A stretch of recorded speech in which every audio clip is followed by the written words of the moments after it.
That's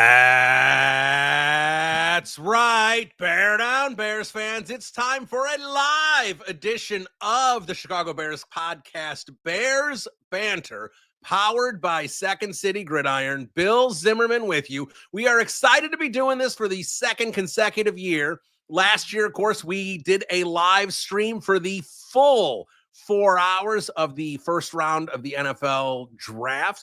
Not sure if we're going to do 4 hours here. We should be at least on for a couple hours unless the Bears trade way up and they have a pick much earlier. But we are going to be talking to you Chicago Bears-centric NFL draft coverage as we work our way through the top 10, which may be a wild top 10. Plenty of guests will be coming aboard along the way, starting with Lester Wiltfong, and then, of course, Jeff Berkes. We got Robert Schmitz. We got Ross Reed, Danny Meehan, Aaron Lemming. Plenty of guests, plus we might have a couple more along the way if they can squeeze us in from their other responsibilities. So let's get this thing kicked off. Let's bring in the big boss man, Lester Wiltfong. He's joining us from his Bears cave. Lester, Bill Zimmerman, how you doing? What's up, Bill? How you doing tonight? I'm doing very good. I'm excited here because, look, the anticipation has been killing us for weeks here as we've been talking about this. And what can the Bears do at number 10? They might be limited, all these different things. The last, say, 24 to 36 hours, Lester, has been wild with the Chicago Bears here in terms of potential trades. Heard a lot about Jacksonville and then moving up to 5. But it'll be interesting here because now we are hearing a lot that Jacksonville might be moving up to 2 to grab Travis Hunter. This has been the wildest lead up to the draft I can recall. I mean, it's always crazy. I mean, it's always some rumors out there. There's always GMs planting seeds, using the media to kind of push their narratives and push what they want people to think. But there's been a ton this year. I don't remember being this bad. Like I said, the Jags have been all over the place. Bears are all over the place. There's rumors the Giants looking to trade back. You know, at this point, what we thought was probably going to be a pretty chalk first, 4 or 5 picks. The whole thing with the Jags kind of thrown a big wrench in the works here. Yeah, absolutely. And I think what was interesting is, and it made sense because, we heard there's Abdul Carter, there's Travis Hunter, then there's not much, else in terms of really high quality blue chip guys. Just a lot of guys that everyone said, they could go 5, they could go 15, they could go 8, they could go 27. A lot of guys clustered together. And everyone was speculating that was going to make it a really difficult for teams to want to trade to trade back because not many teams would want to trade up, which I totally bought into. That made a lot of sense. But Adam Schefter at the start of ESPN's broadcast said that he is expecting an explosive first round, especially in the top 10. So we are hearing and seeing a lot of things that there might be some significant jockeying of the top 10 here. You're not saying explosive top 10 just because Jacksonville trades up to 2. That would mean multiple trades in the top 10. Yeah, I mean, like I said, it's all set at 1, Tennessee. I mean, they're going Cam Ward, obviously. But after that, I mean, who knows what direction this whole thing takes? We've heard some talk about, some other teams trying to move up for a quarterback. We've heard Dart's name mentioned as a first-round possibility. Obviously, there's Sanders could be top 10. There's a lot of rumors out there about how the quarterbacks are going to go. And I think, as Bears fans, I think we're split as a fan base, right? Because there's the Ashton Genty. A lot of fans want Genty. There are some fans now have come aboard to the tight end train thing. I'm still looking trenches. I want the Bears to bolster those lines up front, either offense or defensive side of things. But the trade back option, I mean, look, who knows what Ryan Poles will do at this time? There's a lot of people that seem to know what that he's going to do because of the reports out there. But who knows which direction it's going to take? It's all going to get kicked off here in a few minutes, but man, let's get Cam Ward out of the way and then the real draft begins. Yeah, the real draft is starting to begin because I see Roger Goodell up on the stage giving the bring it hands because he's getting booed right now. I got the sound down. Yeah.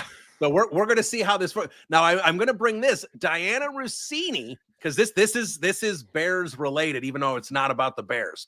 Diana Rossini just tweeting that the Denver Broncos are making an aggressive push to get up in the top 10. Now, we heard earlier that the Denver Broncos might be trying to do that. And if they did, they were going to try and do that for Ashton Genty, which, of course, a lot of Bears fans have their heart's set on Ashton Genty, and I get it. The Bears and running backs, it's oil and vinegar. It goes well together. I get it. I understand it. Now, I am not one that wants to see the Bears trade up for Ashton Genty.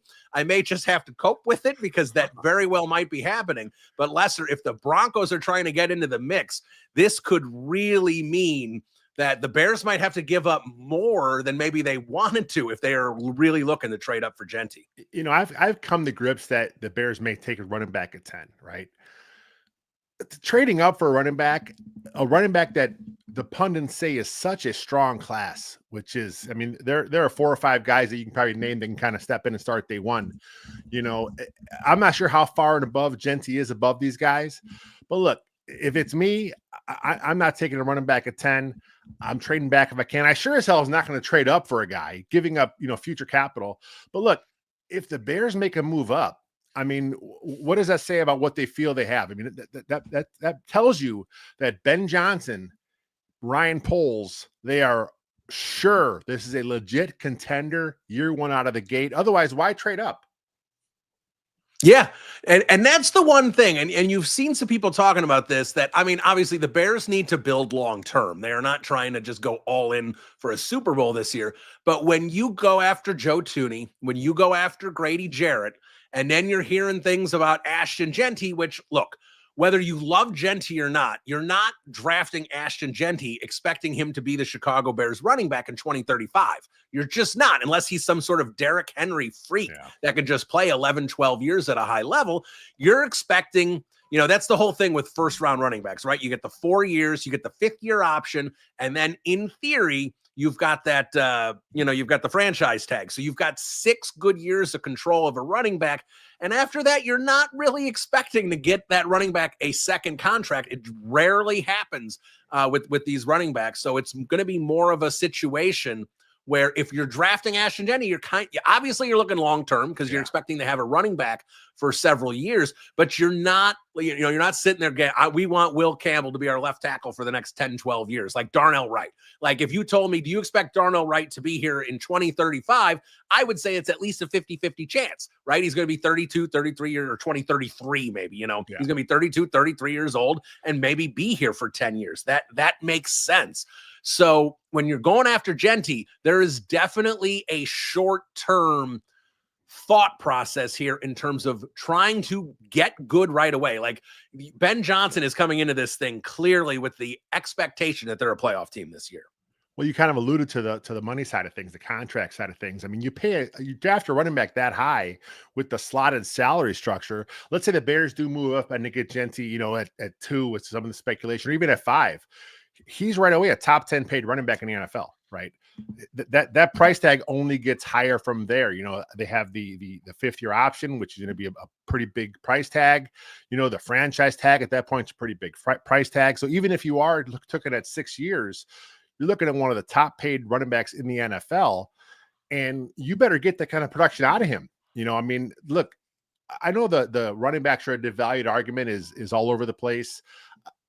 I kind of see both sides of that. If you get a guy that you truly feel is able to transcend your offense as a receiver, as a runner, as a pass blocker on third down, if you guys a total package, I can see paying him. And if you pick a guy that high, you're betting that Genty is definitely going to be that guy for 8-9 years. Yeah, and again, I'm going to keep trying to update as much as possible when news is coming because all this impacts the Bears. I'm seeing a tweet here. I'm not seeing it directly from Jay Glazer, but the tweet is quoting Jay Glazer saying that there are parameters in place for a deal after Cam Ward goes to the Titans. So we're going to see how this impacts the Bears. 8:30 on the clock for the Tennessee Titans.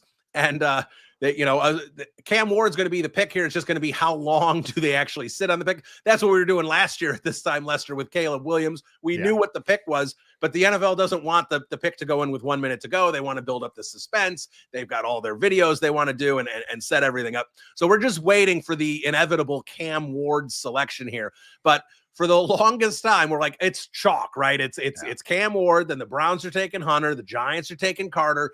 The Campbell's going to the Patriots, and then the draft starts at 5, and now all of a sudden it looks like the Jaguars are going to come up for Hunter. And let's talk this through a little bit here, Lester. Let's say the Jaguars do in fact come up for Hunter.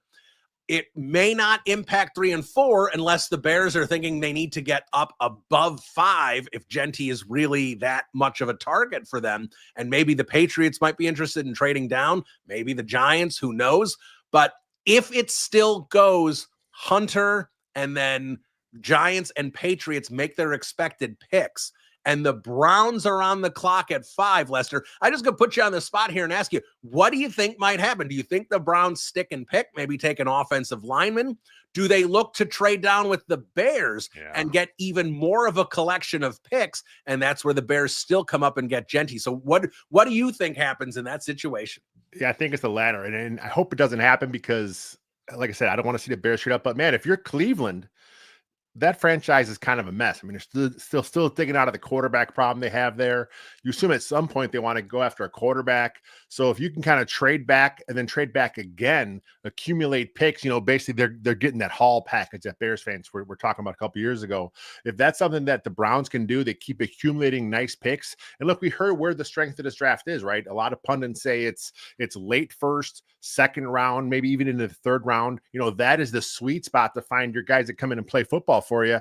The blue chip talent, maybe only 5 or 6 guys. There'll be other guys in this draft that no one expects to be great, end up being really good football players. But as far as finding guys that can kind of come in year one to contribute, if the Browns or the Bears, like I said, I hope that happens, if they can kind of trade back and gather more picks, in that 20 to 50 range, I think that's the play here for most teams. Yeah, now I want to say this about the Cleveland Browns because this ties to the Chicago Bears, because there is always kind of a statement that bad teams stay bad for certain reasons. It's ownership, it's incompetence, whatever it might be. And the Cleveland Browns have been a bad franchise for many, many years here. We don't need to go through their history here this century. But I will say this. To me, this is a 2-person draft in terms of the elites. And we talked about it. Travis Hunter and Abdul Carter. And the Browns are sitting at 2. And Lester, you're talking about trading back. I'm 100% with you. I want them to trade back because they could trade back with, say, Denver at 20 or the Texans at 25. And I would be totally like, you could trade with the Texans. I think it's 25. It might be 26. But you could trade with the Texans, get a lot to go down 16 picks. And you could probably get like a Josh Simmons or a Connerly there, or a good offensive lineman in the mid-20s that's not really graded that much lower. And some teams may have him higher than a Kelvin Banks or an Arand Meu. It's really clustered with some of these elite offensive linemen. So I'm all for trading back.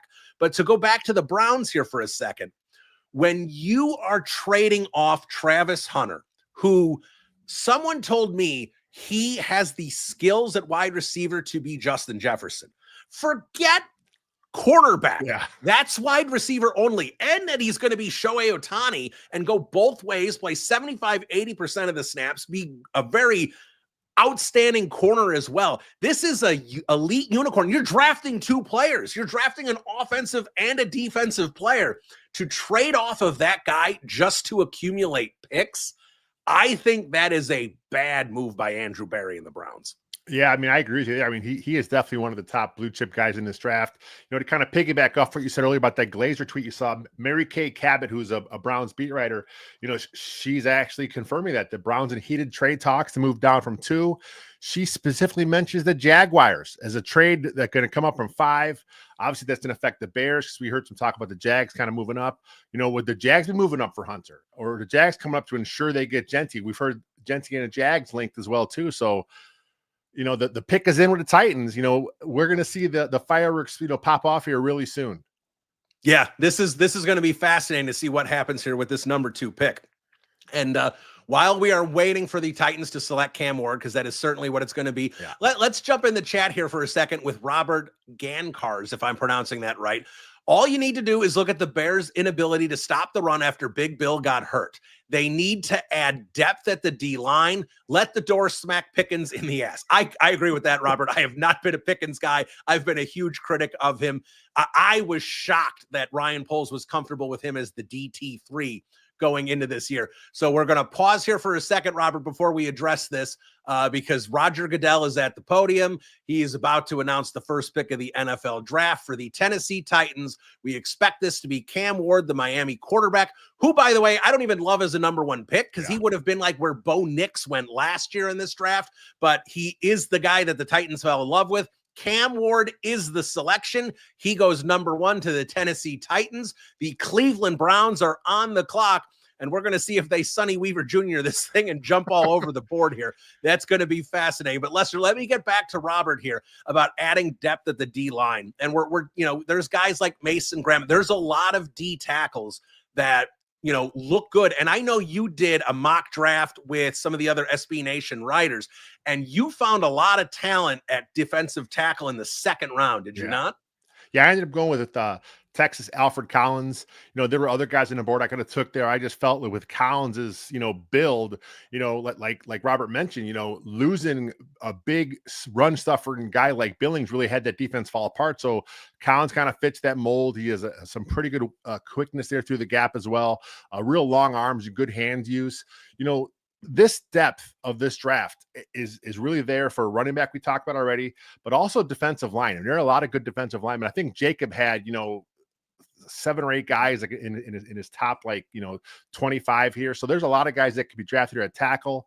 The same with defensive end. You can get a guy at defensive end. I ended up getting Scrouton from Texas A&M in the second round as well. There's some guys that are going to fall. Again, another reason why I'm saying, man, Ryan Poles, let the draft come to you. The talent you have 2 picks there, early second round. Let the draft come to you. If you get your guy early and Genty at 10, hey, so be it. But don't move up. Stay where you are. Let things happen how they do. Get Ian Cunningham in your ear telling you to settle down. Let it happen when it happens. And you just said Cam Ward. Real quick, what's your thoughts on this quarterback class? We hear a lot of fans always say, "Oh, you can get a quarterback next year." Here's a good example where you said Cam Ward probably isn't even worthy of this selection here. All those teams that are saying, "Oh, wait till next year," this would have been a horrible year to wait for your quarterback. Yeah, absolutely. And the Jaguars are on the clock at number 2. I have the trade from Adam Schefter. There's a tease. I will give you that. It's a big price. I'll give it to you here in a second. Yeah, my thought on this quarterback class is I heard from someone in a scouting department several months ago, 2-3 months ago, and it has stuck with me. This is the quarterback class that if you make a big commitment to one of them, it's going to get your GM fired. Yeah. That's what this quarterback class is. Maybe Cam Ward turns out to be pretty good. I don't think anyone else has. I am not a Shedeur Sanders guy. I haven't been a Shedeur Sanders guy since he dragged that kid that did the source to the Athletic article about how he didn't like how Deion Sanders coached him, and Shedeur came off as an ass doing that. Oh, I don't even remember you. You were irrelevant, that kind of stuff. That's not how a quarterback should be talking about his teammates. I thought that was going to turn off a lot of NFL teams. And now you're getting reports from Tom Pelissero that they were turned off in the interview by Shedeur. I don't like Shedeur. Jackson Dart. I mean, I think a lot of these guys are okay. Jalen Milroe, I think, has a nice upside because of some of the other things he can do with the football. But I'm not trusting any of these guys. You take them in the second round or the third round, it's not as much of a commitment. You get away with it. But first round, I would not risk it. Now, here it is. Here is the trade for the Jaguars. They're on the clock, 4 minutes and 20 seconds to go. The Browns traded the number 2 pick as well as a 4th and their 6th round pick this year. That's 104 and 200. The Jaguars are sending the number 5 pick, their 2nd round pick, number 36, their 4th round pick, number 126, and their 2026 first round pick to the Cleveland Browns. This is a huge trade. We know this is going to be Travis Hunter. He's from Florida. If you're watching ESPN, that's up on the television now. This is a massive, massive move. And I just seeing a tweet here from the Chicago Bears. And are they hinting at this tweet, Lester? I don't know if you see this. Are they getting the number 8? Are they expecting to get the number 8 pick? Are they moving up with Carolina? I don't know here. They're tweeting out just a number 8 jersey. This is interesting. I don't know what they're doing here. What the hell are the Bears doing? We've got a lot going on. That's all I know. But yeah, Jaguars on the clock. They're expected to take Travis Hunter. So I'm going to bring on JB, of course, at Gridironborn on Twitter, Jeff Burkus. We are bringing him on now. Lester, you can stay as long as you want. If you've got work to do, you can jump off whenever you want. JB, I'm just going to tee you up here to start. What do you think about the Jacksonville Jaguars giving up? I'll ask you the two-part question. What do you think of the Jaguars coming up aggressively to get Hunter? And what do you think of Cleveland giving up the opportunity to get Hunter? Okay. Number one, if I was the Titans, I would have taken Hunter. I think that was the no-brainer. I agree. I agree. The quarterback class next year. That's what I would have done. Take the unicorn, sell the jerseys, take the guy who looks like he's got this unique path to greatness, right? So that's the first thing. Second thing, Cleveland, you got to do some fan service because of this epic F-up that you made with Deshaun Watson, with the guaranteed contract and all of the picks, and having him be like the 30th best quarterback in the league when he has been on the field, and he hasn't been on the field much, right? And so you're doing a smart thing in that you're getting a great return, but you're also not doing the fan service thing of like giving your fans this like unicorn. Gladstone, the new Jags GM, comes in, and I'm sure that he analytics wise thinks that this is the dude, right? Because he can justify all of those picks to move up. So I think I like it for my first blush is it's expensive, but I think I like it for Jacksonville because it's just this, unique player. You're in this market that could use some excitement.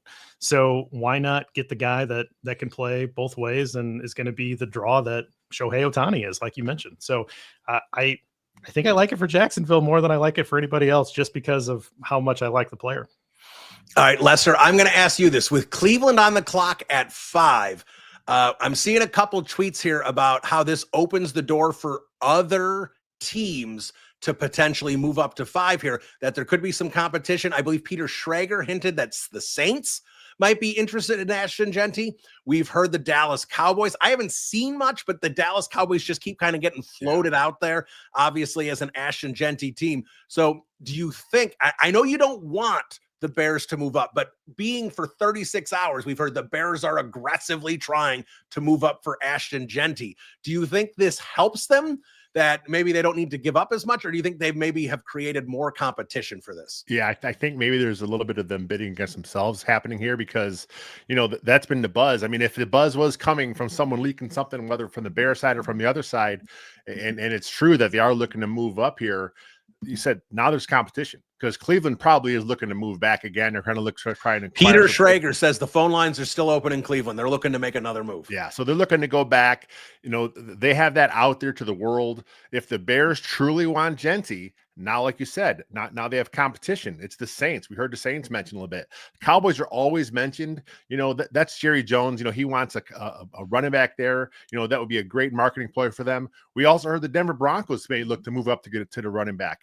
Why not get Genty, keep him in the area? I think that'd be a good move for them. A lot of teams could use a guy like Genty if they have him rated that high, and that's what it looks like he is. So it's just, I'm looking at this Bears tweet here. It looks like this could just be a Chicago Bears troll job trolling the Packers because they first tweeted out how they're in enemy territory. A lot of Bears fans there. Followed up with Cairo Santos, of course, hitting the game winner against the Packers at Lambeau. So I'm hoping that's just a little troll job and not a hit like, hey, we're going to go to 8. That's my hope. All right. So the pick is in here for the Jacksonville Jaguars. They are announcing the pick as we speak. I'm assuming this is Travis Hunter. We are going to give it to you live as it's unveiled on television. And I didn't even see who came up here for Giants. It's not Roger Goodell. I don't even see who came up here for that. But it is, in fact, Travis Hunter, the two-way player from Colorado. He is a member of the Jacksonville Jaguars, a huge price to pay. So, JB, I'm going to go back to you here and ask you. I asked Lester at the start here kind of what did he want to see the Chicago Bears do? I'm going to ask you the same thing here. Browns are sitting as 5. The phones are ringing everywhere. The Bears are sitting at 10. What do you think is going to happen? What do you want to see Chicago do with this 10th pick? For me, when I look at the shape of the draft, when I look at the limited number of blue chip prospects, when I look at, the current thinking around running backs, I see there to be 2 blue chip players like you do.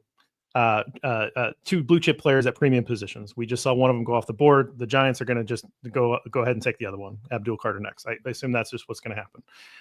And then I think the third blue chip player is Ashton Genty. So I think he's like the best player remaining, but he's devalued. So now you start to get into this. Do you take a really good prospect at a premium position like offensive tackle, or do you take the blue chip player in Ashton Genty? And so I think that there is a defensible argument to make when you're trying to compare a blue chip running back to a red chip type of premium position, right? I don't think that it makes sense to trade up though. Like that, it's a hard thing for me to give up any capital to trade up, even if you're going to get a discount. And maybe the Browns, they just got a 25% premium or whatever it is, depending on the model and your math.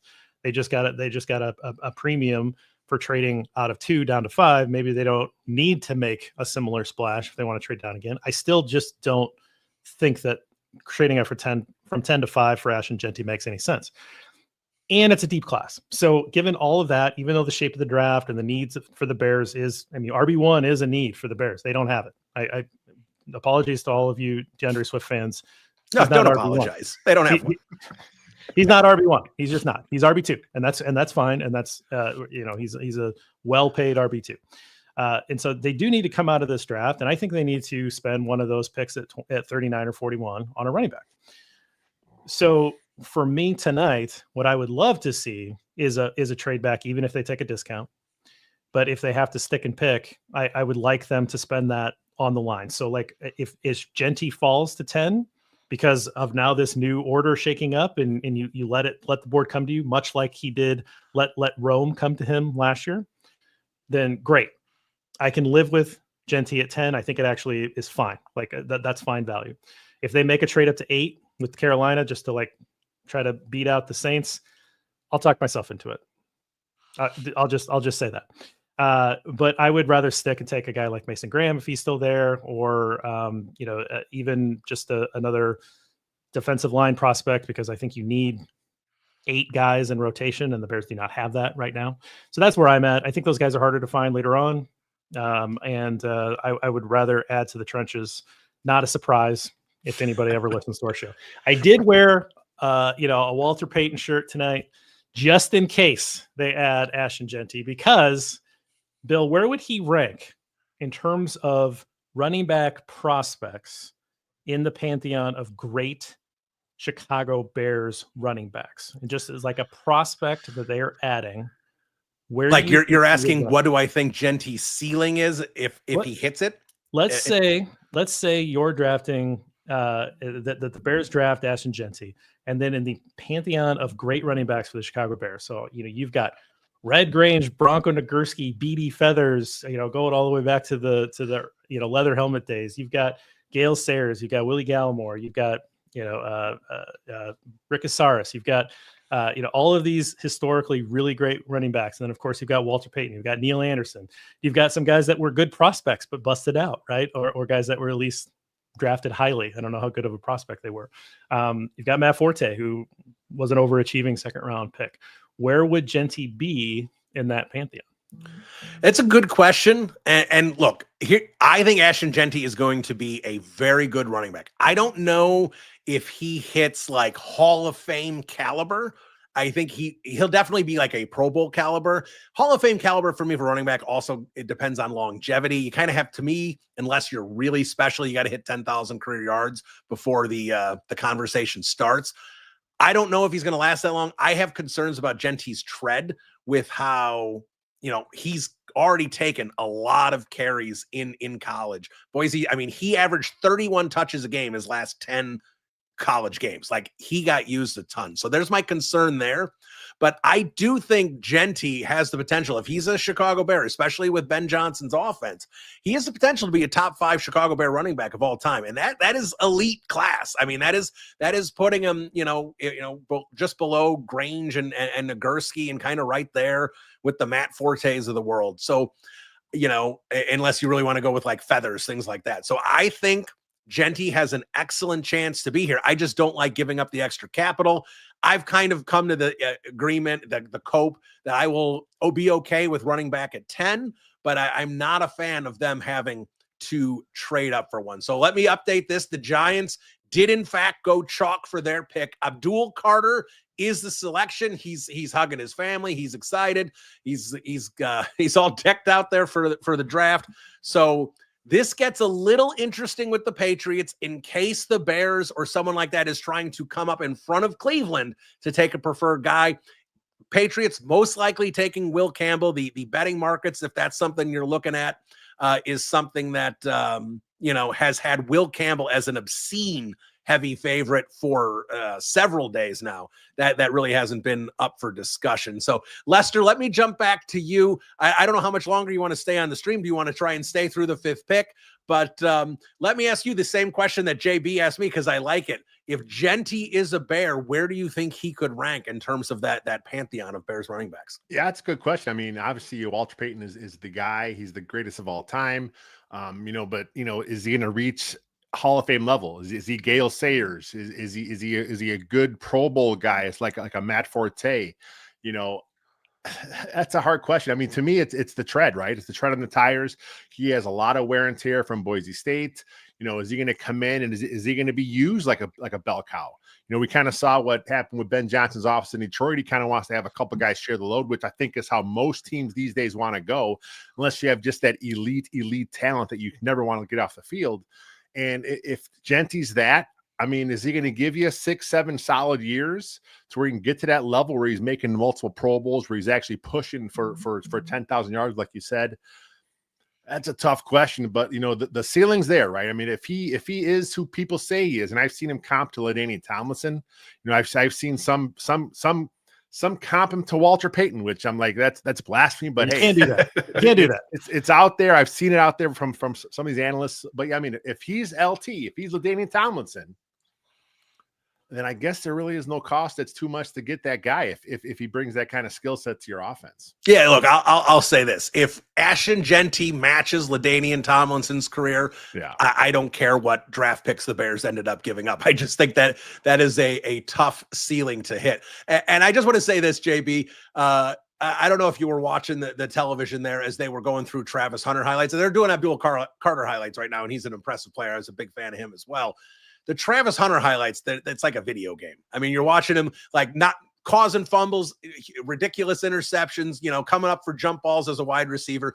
It really is ridiculous. And that's why, and I said at the start, I don't even think Cam Ward was, he would have been like where Bo Nix was taken last year. Which isn't, I know there was a lot of good quarterbacks there, but it goes back to what you were saying about Travis Hunter. I mean, this is such a special player, and I've seen the Travis Hunter highlights, but when they put them all back to back for 2 or 3 minutes, you sit there and go, my God, you better really love Cam Ward to pass on this guy. There's just no comparison in modern day football. I mean, back in the day, everybody played both ways.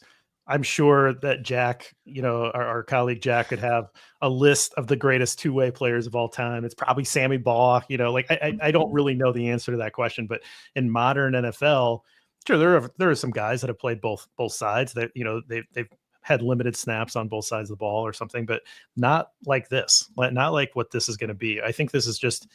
It's going to be a spectacle. It's going to be fantastic. I got another fun question for you because I don't know how long Lester and I get to stick around. I saw the list of the songs, like the walk-up music that these guys have. And I haven't seen this. I don't know anything. I'm out of the music game. Lester knows the music better than I do. When we go to camp together, Lester live tweets the music selection, and I'm like, I don't even know half these songs. Well, that's because most of it's old school. Like for some reason, they play a lot of old school, which I'm in. Like the new stuff, I'm not too hip to the new stuff. Man, the new, all of these is obviously new stuff. These are young kids getting drafted. But they playing any Creedence? My question for you is, what would be your walk-up music? What would be my walk-up music? Yeah. Or if you're a closer, like you suddenly have, you get the closer job. I have it. I know what it is. I'm not saying this is my favorite song, but if you wanted me to get hyped, if you wanted the crowd to get hyped as I'm walking up to the stage or I'm a closer in baseball, Welcome to the Jungle. Okay. Classic. I mean, I can tell you played when you played football. If that's your pump up music. And here's the thing: like, Welcome to the Jungle came out like 90 or 91. I'm in high school in the mid 90s. I mean, you want to know how often that song was being played in the weight room while I was playing high school football? Yes, like nonstop. That and Pantera. That's all I heard was GNR and Pantera in the weight room. Yeah, AC/DC and Metallica just played nonstop in the weight room growing up. So yeah. What about you? What do you got? You're gonna play some funky song. You know what? I'm a big wrestling fan, so I'd probably go with something like that. Kind of get the vibe. That's a well-known thing to kind of get the crowd going. Maybe the Undertaker's theme song, just because I want to be a little dark, a little dangerous, a little mysterious. I think that might be the way to go. I love it. All right, so the New England Patriots are on the clock at 4, and why is that important? Because the Cleveland Browns are on the clock at 5, and the phone lines are open. Peter Schrager, Diana Rossini, Jay Glazer, everyone is saying the Browns would like to trade down again. We have heard the Bears' desires to move up to 5, so this is going to be once New England is off the clock and Cleveland is on the clock, we are going to see exactly what Ryan Poles and the Chicago Bears are going to do. And here's the question: was it a giant smokescreen, or is this the direction the Chicago Bears wanted to go all along? And here's the thing: will the Cleveland Browns 100% trade this pick?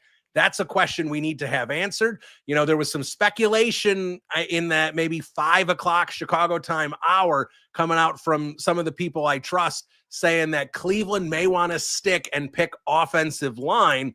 And that would make you think Banks or Membu there with the 5th overall pick. So if that happens, let's talk about that for a second. If Cleveland sticks and picks, Lester, let's go to you first here. Cleveland sticks and picks. The Raiders obviously have been a Genty team for several weeks, but now the last several days, it's been the Raiders. That's never been it. They've wanted offensive line. Rumor was Kelvin Banks. Then Pete Carroll puts out a Fresh Prince of Bel-Air clip, and everyone's thinking that's the Bankses. And then he put out an office gif where people are saying that's referring to Texas and that Kelvin Banks must be the guy there. So we'll see here what happens. But if we get a couple trenches picks to go 5 and 6, then we have the Jets on the clock at 7. What will they do? They've been linked to Genty. Could they move up with the Bears? And if at that point, if we get Genty sliding a little bit and the Bears still want to trade up, the price starts going down and it's definitely more palatable. Yeah, I think the key is obviously, and the pick is here in for the Patriots. I don't know if you want me to tip anyone here on a thing, but the Patriots pick is in. I think if it kind of went as we expected, if the Browns stick and pick, like you said, I mean, is it Membu? I mean, did they go trenches? Who knows what they're going to do here? But I mean, again, we're all on the same page here. We don't want to see a trade up, but if Genty starts slipping, if there is no trade up to 5, well, just like JP said, I probably would talk myself into a trade up to 8. I'm not sure about the Jets if they're going to kind of come off that, because I think they have some needs there where they want to kind of maybe go trenches as well. But it's going to be wild, and I'm going to bounce out of here because with the Patriots pick in, if something crazy happens at 5, I got to be ready to write on the site. So appreciate it, Bill. All right, Lester, thank you for joining. JB is going to stick around for a few more minutes here as we progress through the first round. The Patriots pick is in, as Lester alluded to. It is, in fact, Will Campbell, the LSU, I'll call him offensive lineman. It depends. I think he's going to be a tackle here for New England, but, could potentially bump inside to guard. And, and here we got Cleveland now on the clock. Are they going to try and trade down? Are they going to make the pick? There's still 8.5 minutes to go, according to the clock on my television. And here's the one thing I will say. Top 30 visits, JB, don't always matter. But there were 2 guys. I checked on this once I was here in Cleveland, may trade down, about who they might be targeting. 2 guys that Cleveland had in for top 30 visits that weren't those elite players at the top of the draft. Mason Graham, the Michigan defensive tackle, and Jalen Walker, the Georgia linebacker. So a lot of people were speculating that maybe they take offensive line. Maybe it'd be Membu here, the Missouri tackle, but it could be one of those 2 defensive players as well. Yeah, Graham makes sense to them. I mean, again, it It'll be interesting, right? Because that was a guy that looked like he might be falling in a lot of people's minds. Not, I hate that terminology, by the way, right? Rise, oh, he fell on down the draft board. It's all the speculation of people that are trying to put these things together. It's not like this guy did anything wrong, but I can totally see Graham going there. But I could see Graham's lasting to pick 10. There's going to be someone that falls down to 10, right? Like I think that the exercise and patience for Ryan Poles could be really key here, like it was last year, right? Let it come to him a little bit. I just don't. It's too expensive. It's too rich. Even in a draft Cunningham bear hugging him right now. He should, right? Like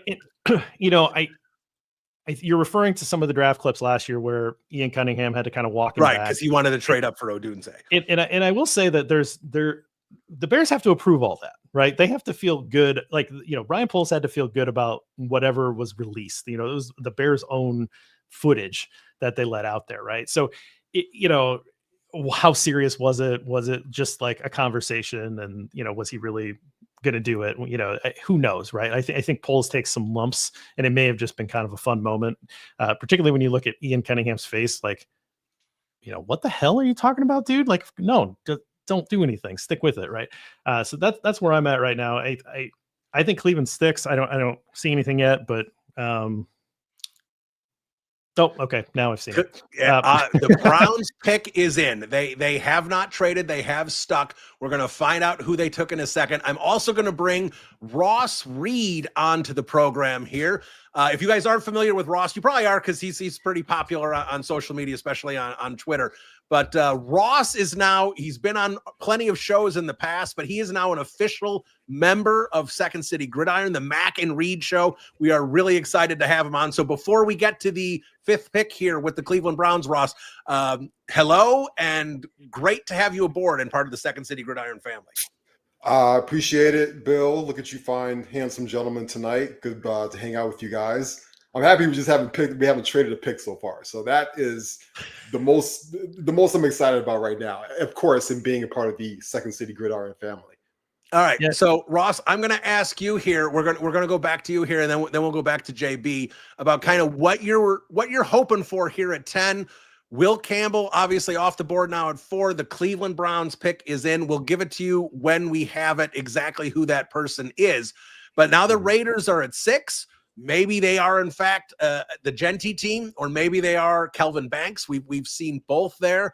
So I'll ask you, are you enough of a Genty fan for a small trade up if he's available at 7 or 8 and they'd have to trade up to get him there? Or are you stay at 10, you potentially trade back? What's your hope here with the 10th pick?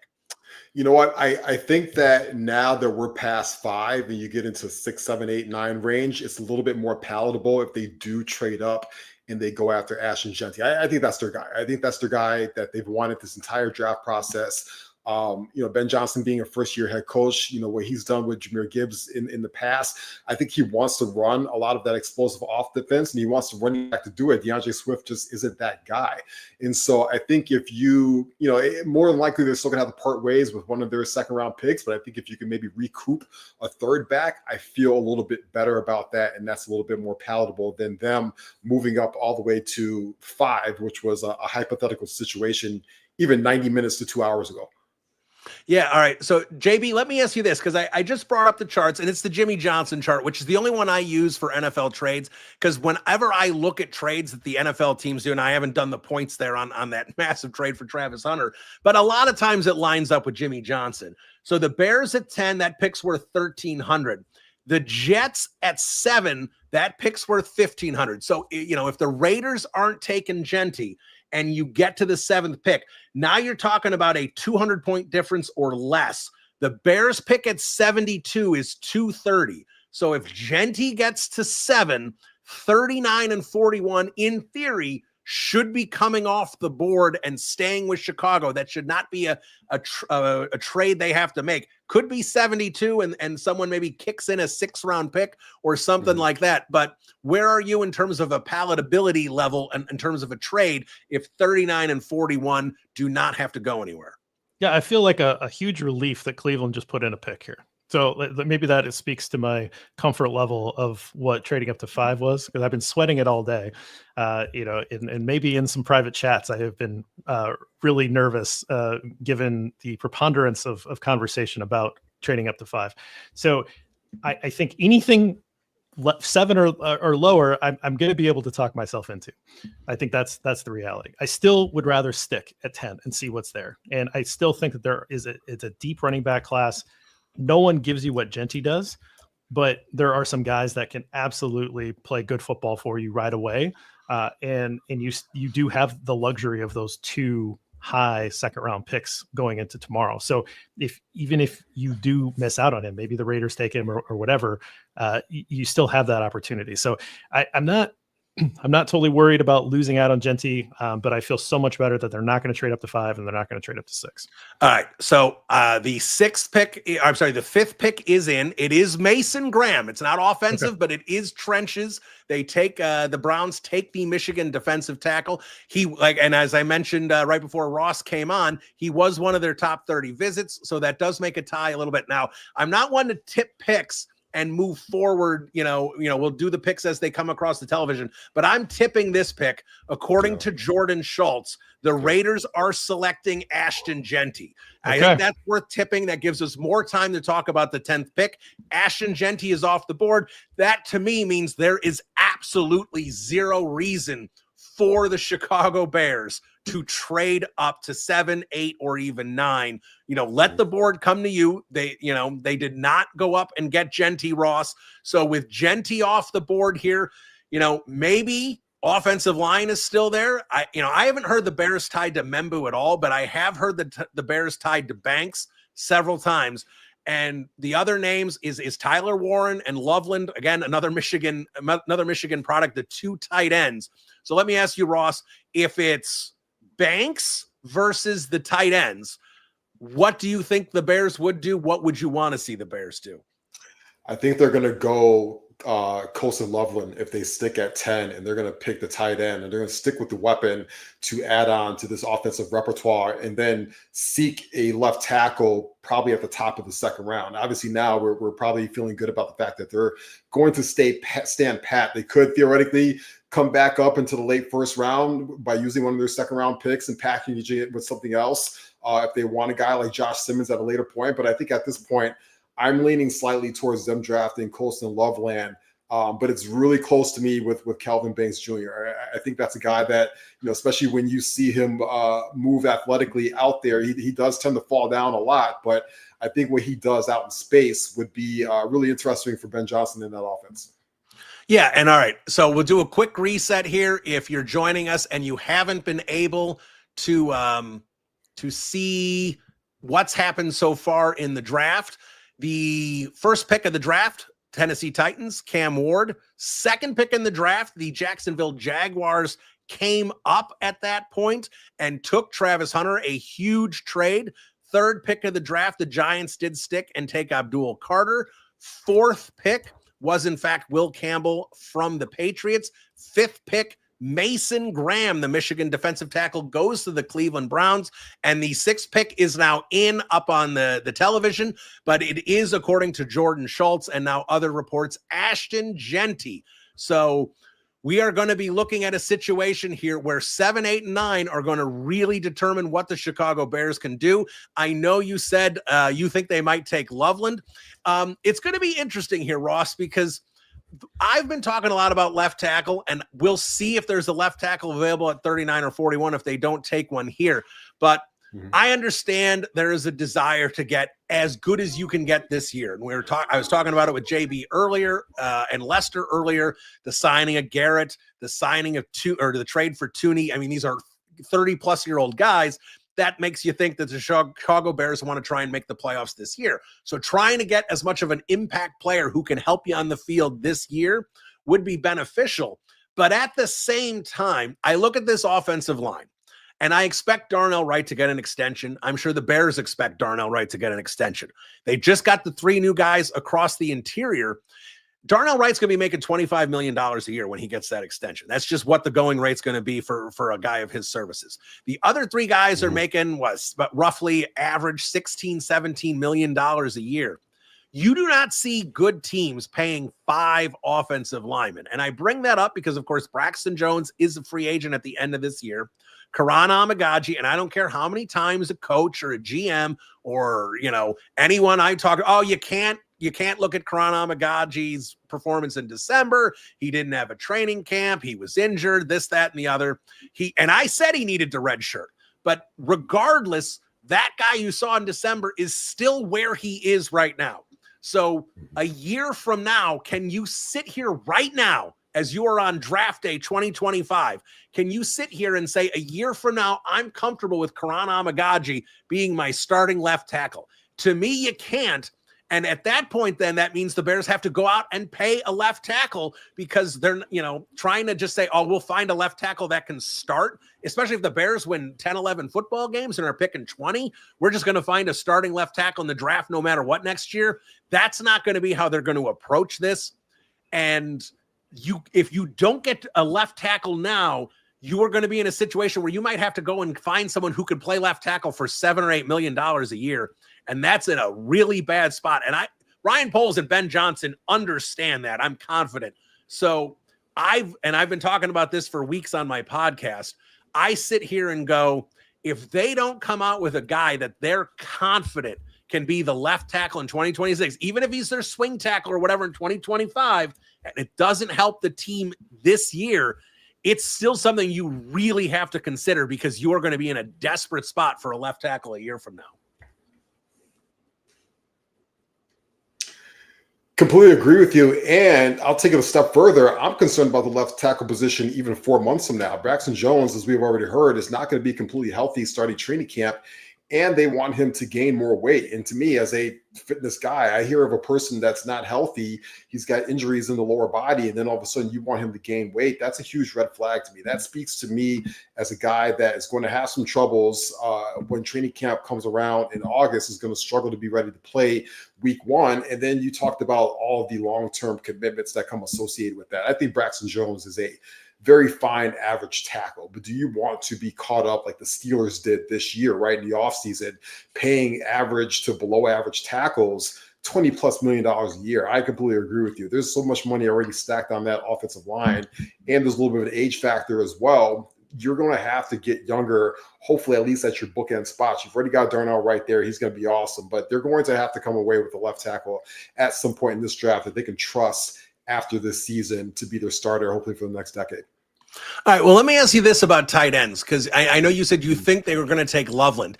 Do you, as a guy who watches a lot of football, knows the sport well, do you like, for the Bears, do you like Loveland more than Warren for the Bears if they end up taking tight end at 10?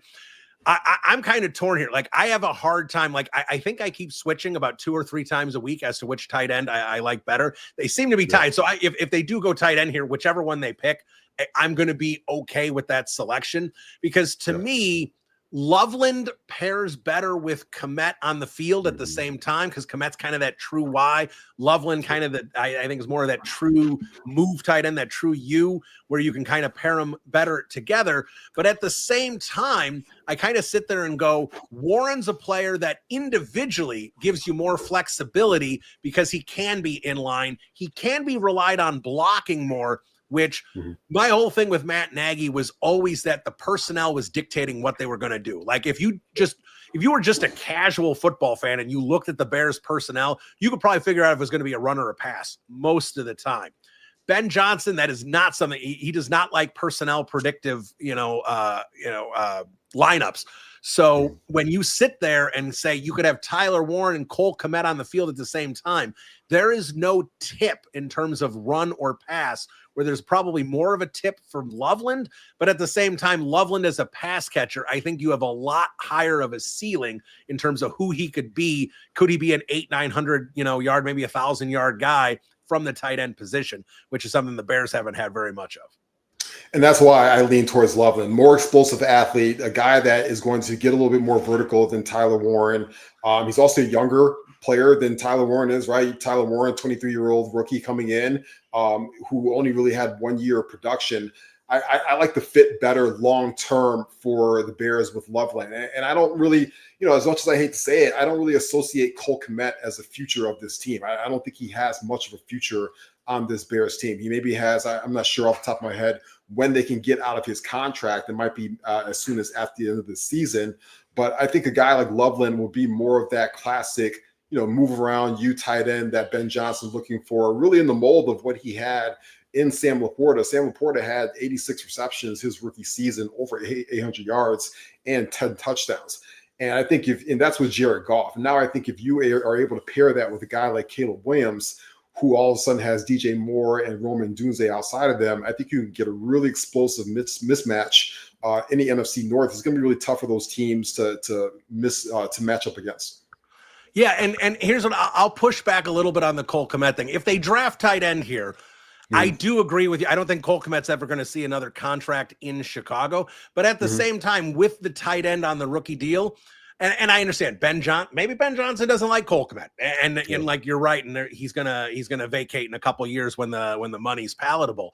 But at the same time, I could sit here and see Ben Johnson living in 12 personnel, enjoying the flexibility he has with these two good tight ends, which Ryan Poles and even Ryan Pace, for that matter, there has been a huge struggle to find a second tight end on this team. I mean, Robert Tonyan, what's his name? What was that? Gerald Everett.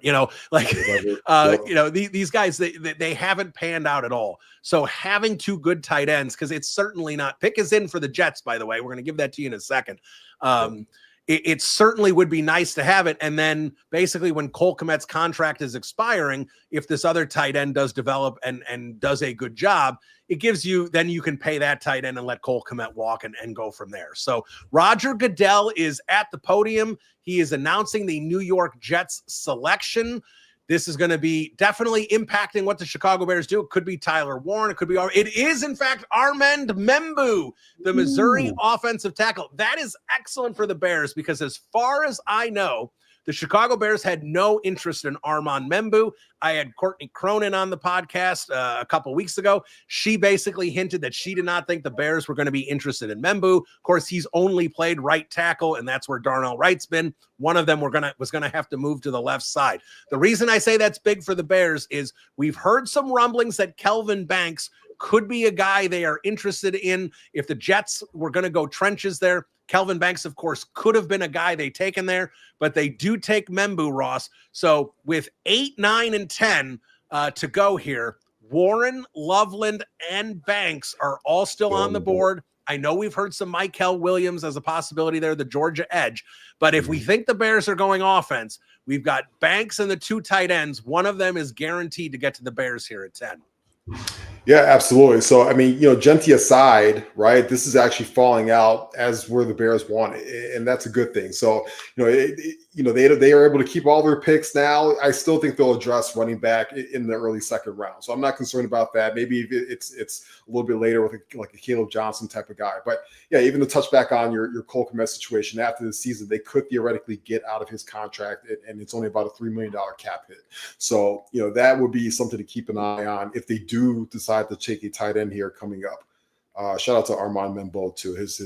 That's a great family setup that he has in the house right now. I love that. I love watching people's family situations when they get drafted. Yeah, no, that was really cool there. I may have had a glitch there on my internet. If I did, I apologize, but luckily Ross was talking and not me here. So the Panthers pick is in at 8. They are starting to fly off the board. We're going to see what the Panthers do. I don't think the Panthers pick here probably impacts the Bears too much. We've heard them tied to Jalen Walker quite a bit. I've heard they absolutely love Jalen Walker. We're going to see if that is in fact the pick. And if it is, that's kind of perfect. That was the guy the Bears were never going to consider, which now means that, at least 2 of those guys would still be on the board for the Chicago Bears if they in fact do take Jalen Walker. So I don't know exactly who this is going to be. I don't know if it's Jalen Walker 100%. But, if it is, that helps the Bears. And if it's not, like I said, they're still going to be okay because of the situation they're in, that they have, plenty of flexibility with one of those guys absolutely getting there. So let me ask you this, Ross. Let's do Yeah. a non-Bears question for you. What team do you like the most in terms of the pick they made, in terms of, what they potentially gave up, where they took him? So like, if you love Travis Hunter, I mean, they gave up a future one. They spent a ton on Hunter. If you like the trade down with Cleveland and still getting Mason Graham, what pick, or maybe it's Will Campbell so Drake May doesn't die. What pick do you like the most for whatever regime here and team of the first 7 picks? Honestly, I like what the Browns did. I think what the Browns did in them getting a quality football player and them getting all the picks they got. We know that the Deshaun Watson situation is a disaster, right? And their quarterback situation is going to be in flux this year. They have a just empty cupboard bare, right now of talent. They needed to recoup as many picks as possible and try and, reset this entire roster, knowing this year you don't really have a franchise quarterback anyway. So this year is kind of another toss away year. I think, we talk about all the time that Kevin Stefanski is safe. He signed an extension last year. So this year is all about trying to accumulate as much talent as they can. I like that pick. I do like the Abdul Carter pick as well. Abdul Carter, I think he's a nasty SOB. I think he's going to bring an edge to that division. And I think now that gives them some flexibility. Now they can even trade a guy like Thibodeau, and maybe they can get a couple draft picks for him as well, because I think he probably won't be in their future long term. Now that they have Lawrence, they traded for Brian Burns last year, and if you can get something for Thibodeau and then also get the best pass rusher in the draft, and you reset the contract clock for him as opposed to trying to now pick up the 5th-year option on Thibodeau and then maybe think about signing him, I think that was also a home run as well. Yeah, and I think the Raiders is funny because everyone said, they're taking Genty, and that was the thing for literally 2 months. They're taking Genty. Then the last few days, clearly the Raiders were trying to create some kind of smokescreen, and then Genty ends up getting the 6, and they take Genty anyway. So that was pretty funny here. Panthers pick is in. We are still waiting to hear the Panthers pick. The one other thing I wanted to say about the Panthers pick is, being that I work in sports gambling content, about 6:30 Eastern, 5:30 Chicago time, Ted McMillan started getting hammered, and his odds plummeted in terms of going 8 overall. So while I did say Jalen Walker could be the pick there, Ted McMillan could be the pick as well. I do want to throw that out there. And if that's the case, again, that helps the Chicago Bears. That's another player the Bears would not have considered. So as we continue along here, I'm going to bring in Robert Schmitz. Ross, you can stay as long as you want, or if you need to get out of here, no problem at all. We're going to get Robert's thoughts on what's been going on. The retired Robert Schmitz coming out of retirement for one more night here. But, we're going to see what the Panthers do here and how this is going to be setting up for the Bears here, whether it's going to be Tyler Warren, Coulson Loveland. Maybe there's a trade back. We heard from Brad Biggs that the Chicago Bears were interested in trading back if they didn't have their guy on the board. If Kelvin Banks is there, is that the pick? Maybe. If it's, if it's one of the 2 tight ends, one of those 3 guys the Bears knew were going to be there. So if they were toying with the idea of trading back, I have to think that maybe those guys aren't as high in the list, or maybe they think they can still get one of them if they move back a little bit. So before we get to Robert or Ross here, Roger Goodell is at the podium. He is announcing the Carolina Panthers pick here with the number 8 selection. I'm not staring at the ceiling, by the way. My TV's just really high up in this room. The Panthers do, in fact, take Ted McMillan, the wide receiver from Arizona. He was considered a top 10 pick for months. And then suddenly he started falling because people were worried about his speed and his love of football. The Carolina Panthers are not, so they give Bryce Young another weapon. So Ross, let me just get your thoughts here with the Ted McMillan pick. If you think the Bears should stick and pick, or if the Bears should trade down with the way the board has fallen so far. A guy we haven't really talked about is Walker now, right? Do you now take maybe the next best defensive player on the board and you go Walker? I think if the phone is ringing and you've got a team like the Colts, are blowing you up right now and they want to move up because they want an offensive lineman, I think you have to take the bait and you have to trade down. I'm okay with that. We're at the point now where I don't see too many blue chip guys on the board ahead of them. It's like, are you going to take, Jalen Walker? Are you going to take one of the two tight ends? At this point, I would rather take the picks, get down, get the best player available where maybe a team like the Colts are. Maybe it's a team like the Broncos that want to move up as well. Maybe the Steelers want to move up. And then see if you can get yourself an extra second or third round pick. I would try and trade back if you can. But maybe other teams are saying, listen, this board is kind of falling a little bit better than we thought. And they're going to just stick where it's at. All right. So Robert Schmitz is joining us now. And Robert, I'm going to tee up with this Ian Rappaport tweet because I thought this was interesting. He said the Carolina Panthers, despite having several trade down options, decide to stick and pick and take Tet McMillan. Several trade down options. Now, maybe there's only a couple of guys here that teams are trying to come up for, but that may mean the Chicago Bears may have several trade down options as well at 10. So I just asked Ross, let me ask you, are you a stick and pick guy with the way this board has fallen, or do you want picks? Do you want to see him drop back maybe a few spots, or maybe even like the Houston Texans have been floated out there wanting to come up for Kelvin Banks? If he's there at 10, do you want to see them drop 16 picks with the Houston Texans? It's funny the way we talk about trades because, so I'm in a dynasty fantasy league with Ross and, actually I took Ross's spot, but so you're in it with me. I took over for Ross. I'm in it with Bill, and I made famous waves in the league because with, Malik Neighbors on the board in the dynasty draft, I took about 20 hours to pick him.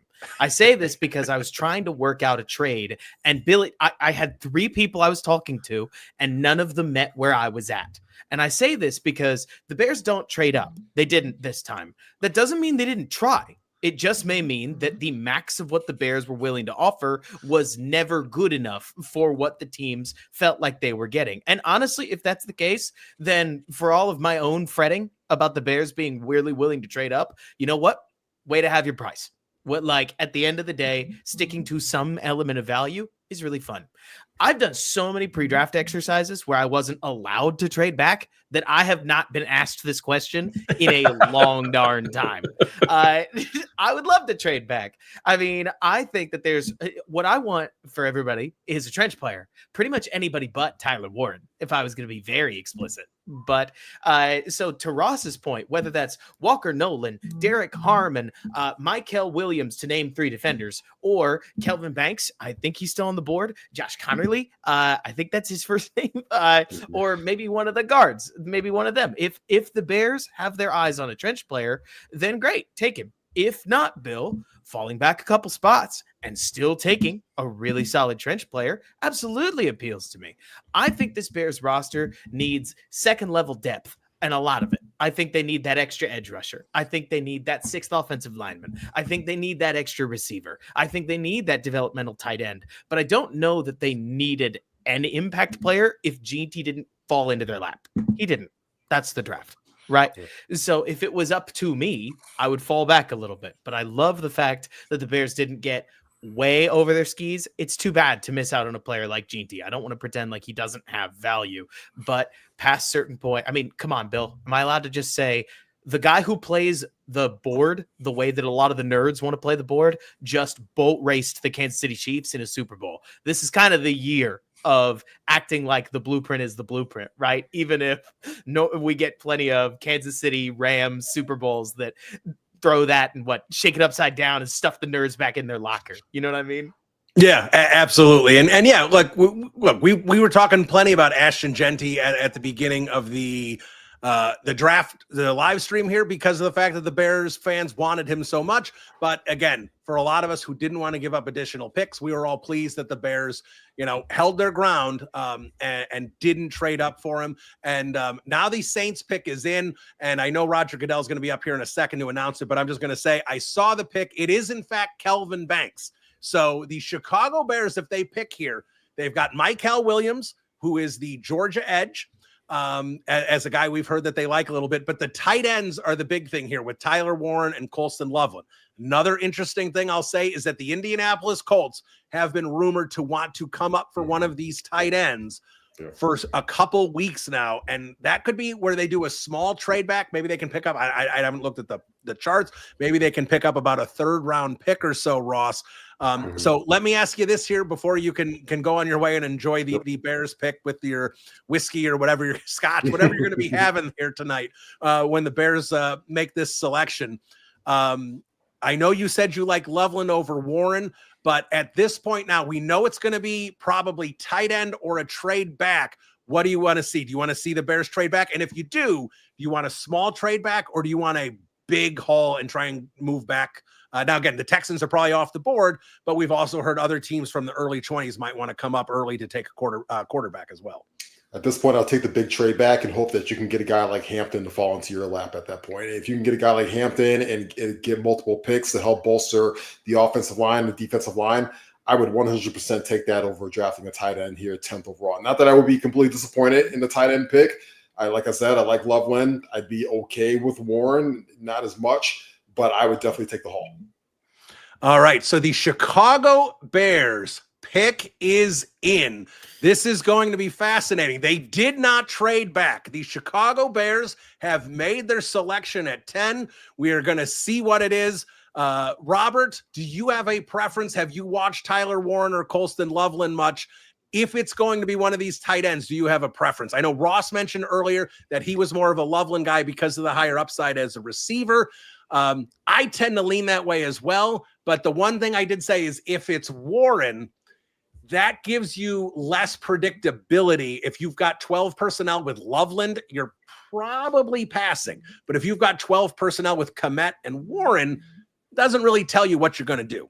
So when I didn't do film study on a prospect myself, and in this case, that is all of the prospects, fair warning, typically what I like listening to is whatever anybody says before they say, but, right?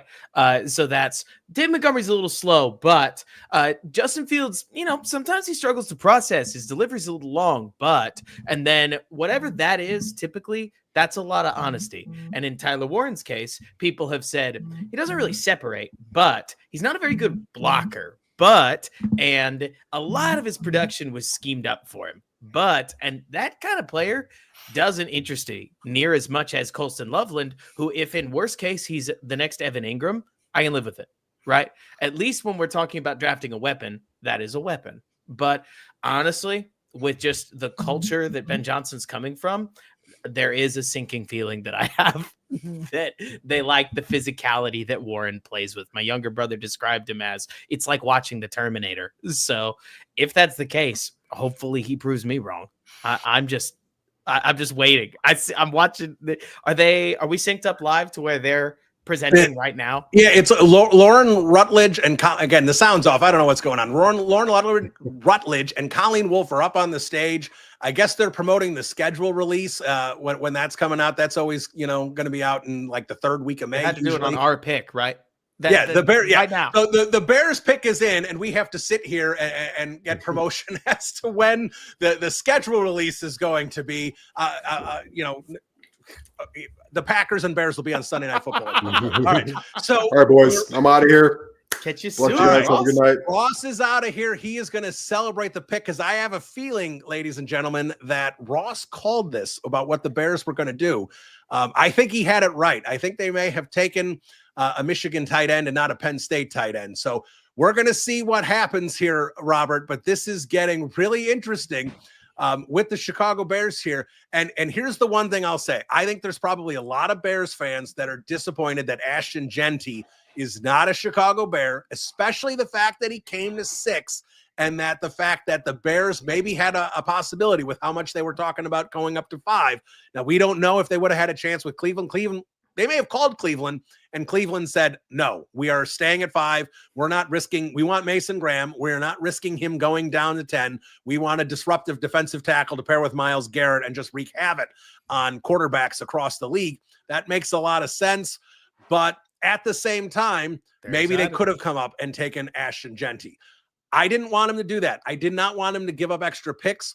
I was sitting here kind of coping with taking a running back at 10, even though with the deep running back class, I wanted them to wait until 39 or 41 to do that. I think the bottom line is that the Chicago Bears are going to wait till 39-41. I don't think they'll wait till 72. Roger Goodell is at the podium. He's got his card. He's babbling. The Chicago Bears selection with the 10th pick of the 2025 NFL draft, that Roger Goodell is continuing to speak and not give the selection as I continue to try. Oh, he's talking about Steve McMichael. Okay, I'm gonna stop being funny. Steve McMichael, Mongo, rest in peace. And while he's talking about this, before we do the pick, and I don't want to get somber with Steve McMichael, but I will say this: I cannot believe how long Steve McMichael survived with ALS. I mean, when you want to talk about a tough mother effer, Steve McMichael, with the fact that not only did he wait until he found out he made the Hall of Fame, then he actually got to his Hall of Fame induction and was alive for that, worked his way through the entire season and basically got to the eve of the NFL draft of the following year. I mean, ALS is just an absolutely brutal disease. It's awful. Really, it's horrendous. Truly. It's so sad. But the fact that he was able to battle it like he did just really shows you who Steve McMichael is and what a tough guy and incredible guy he is. The Bears are still they're still milking this here. Now it's the 50th anniversary of Walter Payton's selection of the NFL draft. So that's wild to me. And now again, I wasn't alive when Walter Payton was selected, but that's wild to me that was 50 years ago. So let me get back to the NFL draft. Roger Goodell now is finally giving the Chicago Bears selection with 10th overall. They do take Michigan tight end Coulson Loveland, a guy that is going to, the Bears are going to be living in 12 personnel. Now, I know they signed a couple other wide receivers, and I think they have a chance to be helpful players. But they don't have a chance to really be impact players. So when the Bears were going to be in traditional 3 wide receiver sets, I didn't sit there and say that all of the guys, the running back, the tight end, and all 3 receivers were going to be great targets for Caleb Williams. But I think Loveland is the kind of guy that can be a target immediately. I'm not saying he's going to be Brock Bowers or even Sam Laporta as a rookie, but I do think he can be a guy that can give the Bears 500 receiving yards and 3 or 4 touchdowns. And if that is who your 4th receiving target is, that's pretty damn good, especially if you consider DJ Moore hopefully gets back to having a better year than he had this last year. If you assume that Rome Odunze is going to continue to improve, if you think that Cole Kmet can get back kind of more to what he was in 2023 than he was in 2024, because we know how many problems this Bears offense had, what it meant for DJ Moore, how frustrated he got, how odd it was. And Robert, I know you're not sitting here pounding the table that Cole Kmet is the next Tony Gonzalez, but at the same time, I think even, some of us that just think Cole Kmet is a solid player, we're sitting there kind of going, what? I mean, he had several games where he just was not even part of the offensive game plan. Right. So I think with Ben Johnson here and the idea that Ben Johnson, and people ask me all the time, well, what is his offense like in Detroit that he's going to have in Chicago? And obviously there's going to be some similarities. He is the same person. But Robert, I expect him to build an offense around this talent. Something we complained about Matt Nagy. We've complained about multiple offensive coordinators, about them trying to just force their system without a care of what the other players' abilities were. I don't think that's going to happen. I think the Bears are going to live in a lot of 12 personnel with Loveland, Kmet, Moore, and Odunze out there. And we don't know who's going to be at running back. We're going to find that out tomorrow. I think this is going to give the Bears some flexibility between 3 wide receiver sets and 12 personnel that is really going to help Caleb Williams and this Bears offense. I mean, heck, let's just go whole hog with it, Bill, because we might as well say the obvious thing.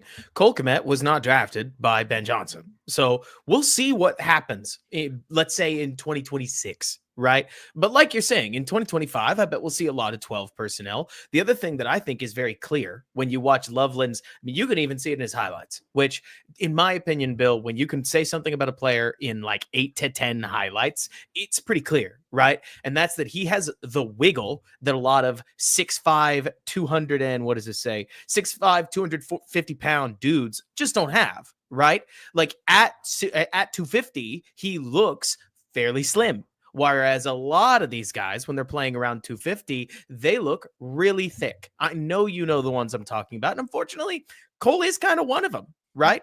And I'm not saying that as some kind of dig to Cole Kmet. Cole Kmet has always been a stouter, much more Y-type tight end, right? But we've also seen that in most of the games where Cole Kmet was really dominant catching the football, Bill, he was used more as like a bluff option than a man beater. You know what I'm saying? He has learned to run a solid route over the last, I'd say, 2 years. But for a large part of his career, I'm sure you remember the 2023 season where during the tank, Cole Kmet had like the third most touchdowns of any tight end. And it was all off of wide open leaks where like he would cut across the formation, fake a block, and nobody would cover him. Coulson Loveland seems like the kind of guy where he was drafted to be your option over the middle of the field on third down when you want to take attention away from Rome Odunze, DJ Moore on the periphery of the defense. And I am interested to see how this works out because historically speaking, I mean, Bill, let me ask you a trivia question. It's probably pretty easy. What do Mark Andrews, Travis Kelce, George Kittle, and Sam Laporta all have in common? They all play tight end. And they weren't first-round picks. So there is something to the idea that if you want a superstar tight end, well, typically you don't find them in the first round. That's not to say that first-round tight ends can't be good players, and I am certainly rooting for Coulson Loveland. I mean, he's a Bear. I'm retired. I get to wear the jersey now. But I am interested to see how this goes because traditionally you have an easier time finding George Kittle, Mark Andrews in the 3rd, 5th round than you do almost any other position in football. So what does this mean? We'll find out together, but it does make me wonder. Okay, let me ask you this, Bill. When you see the Coulson Loveland pick and you back up a little bit, does this tell you Ben Johnson wanted a weapon after all? I think the Bears, Ben Johnson and Ryan Poles, I think they had certain players they wanted, and it kind of depended on how the board broke. Now, the fact that they had Coulson Loveland above Warren, I think is interesting because, a lot of talk was Warren maybe could go to the Jets and that would impact the Bears pick. Clearly it wouldn't have because Loveland is the tight end they like the most.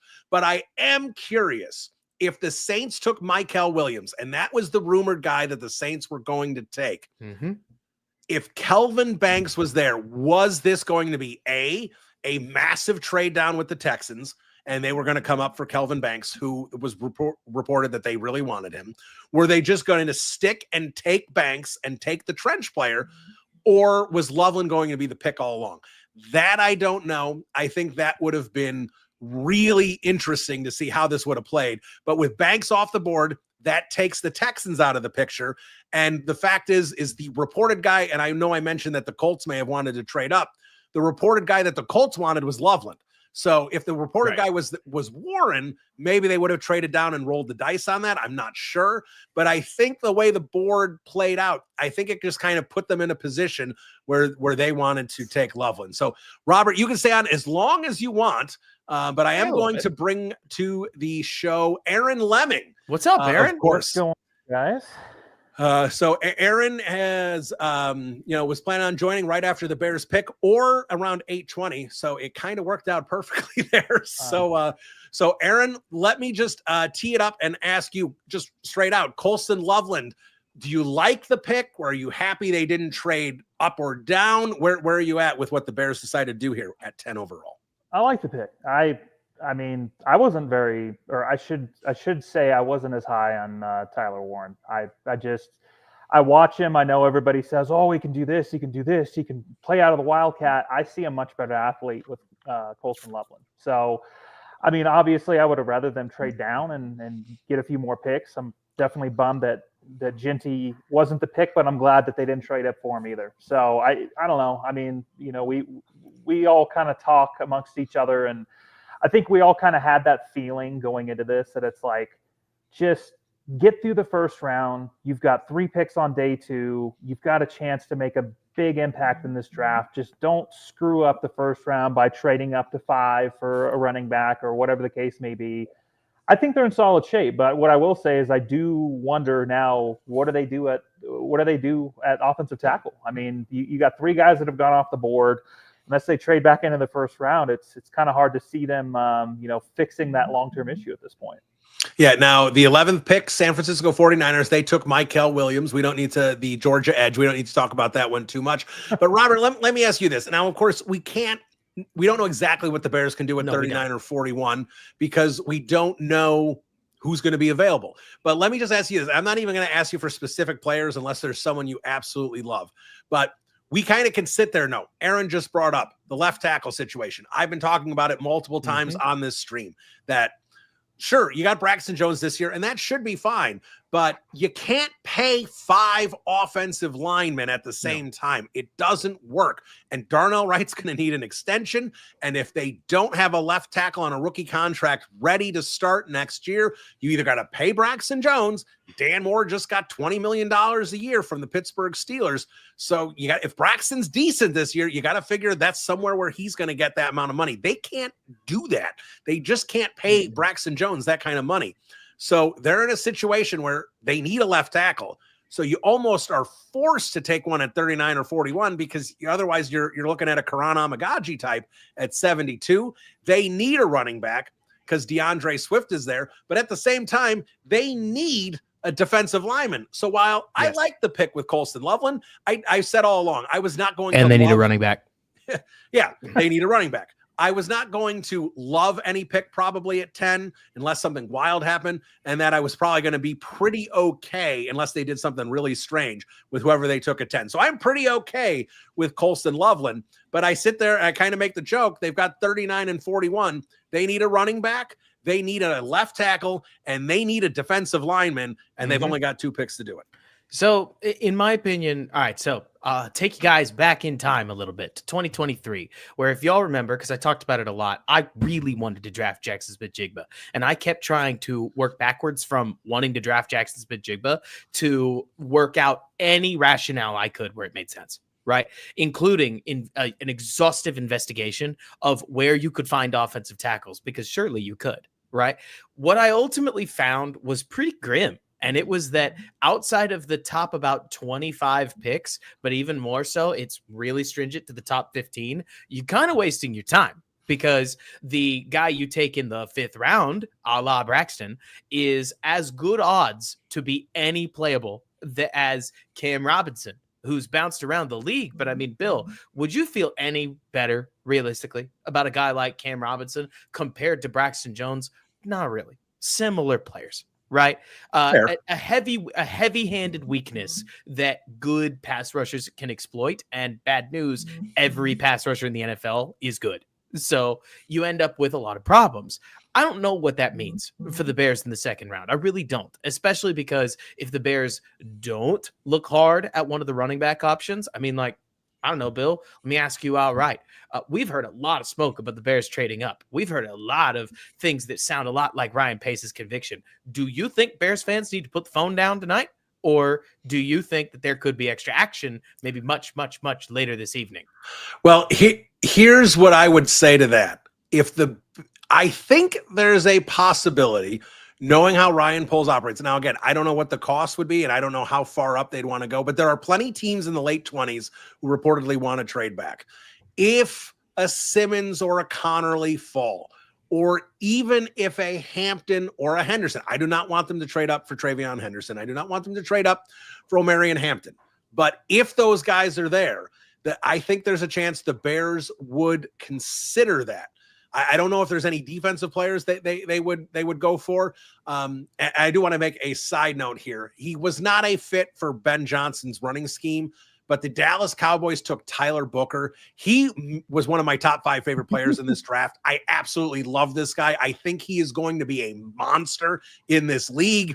If the Bears had a different running scheme, I would have been pounding the table for the Bears to take him at 10. He's not a fit for this offense.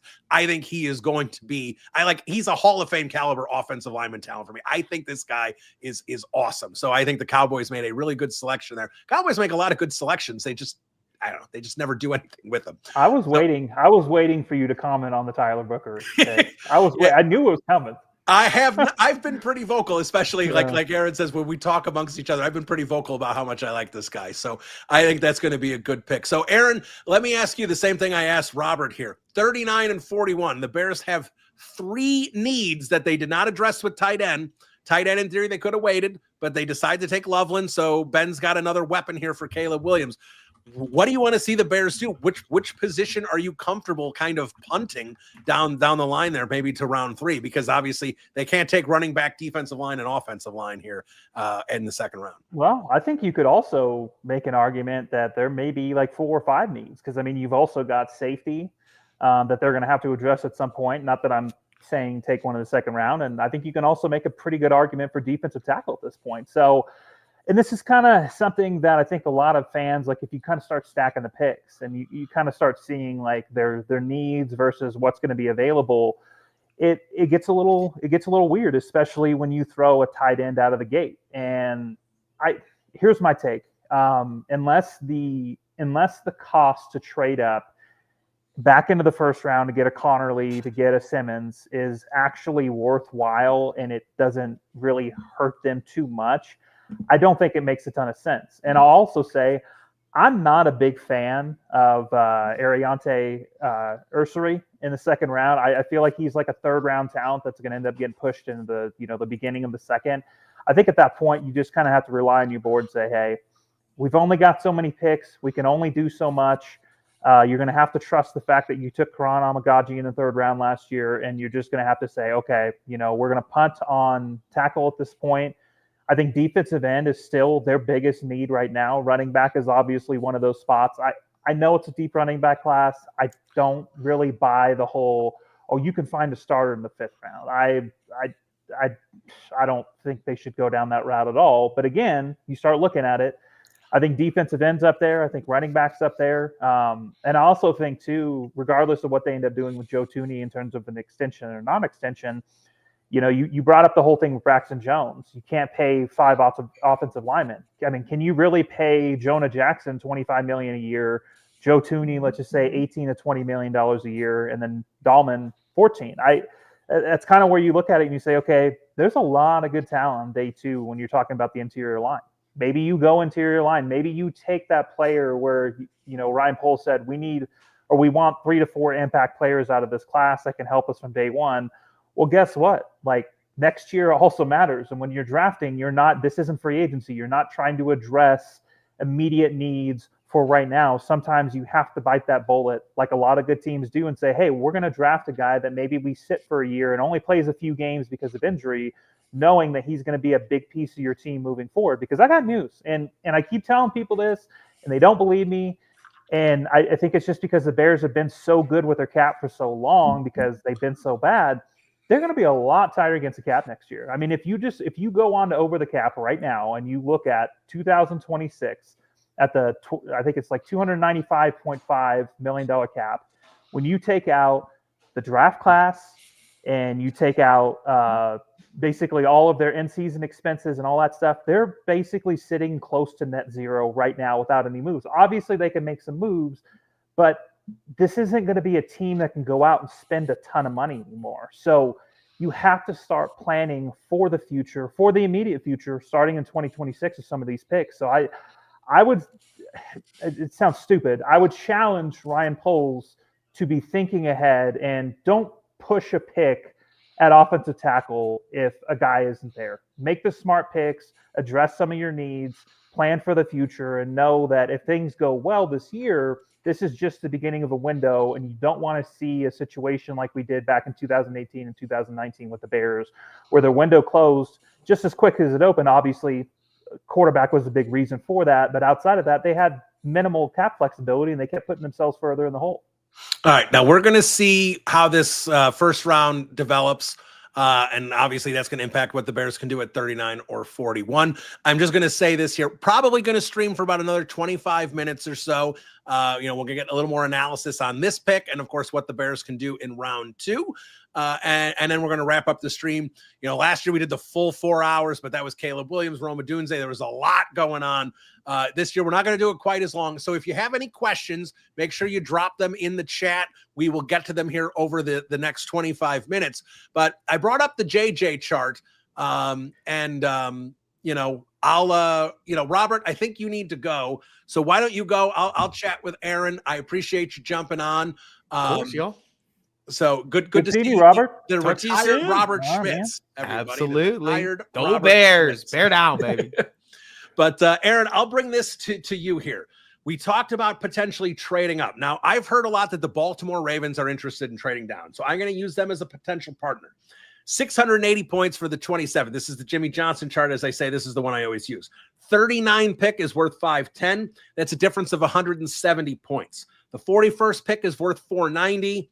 The Bears' 72nd pick is 230. That's pretty much of a hefty overpay. But here's what I see. I see the Baltimore Ravens at 59. 310 points. That's a 180-point difference. That would be a Bears overpay by 10 points. That's kind of perfect. So if the Bears trade up, and again, we're going to assume Connerly, we're going to assume Simmons, we're going to assume one of those left tackles may be sitting there at 27. I don't know if they will be, but hypothetically, if Simmons or Connerly are there at 27 and the Bears can move 39 to jump up to 27 and take a left tackle, but then they're going to take 41 and drop back to 59. Do you like that move to secure a pretty quality left tackle? But that's going to also hurt you on RB1, assuming they take a running back there at 59. I do. I think that is something that is worthwhile. Kenneth Grant just went, by the way. That's actually a little Kenneth bit of a Grant, surprising 13. pick. Yeah. All right.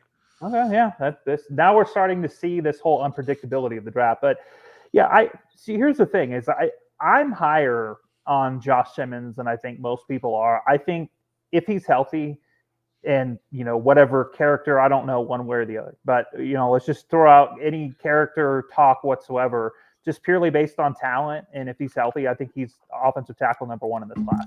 The tape is very good. Yeah. So, and that's kind of where I'm at. I'm not as, I won't lie, I'm not as big on Connerly. I think that he can be a good player, but again, my mindset, and I think your mindset's very much the same right now. My mindset's that Braxton Jones isn't going to be here next year. One way or the other, he's not going to be here in 2026. So at some point in time, and I don't know about you, but I don't feel comfortable with Arand Meu. I know he was hurt, whatever.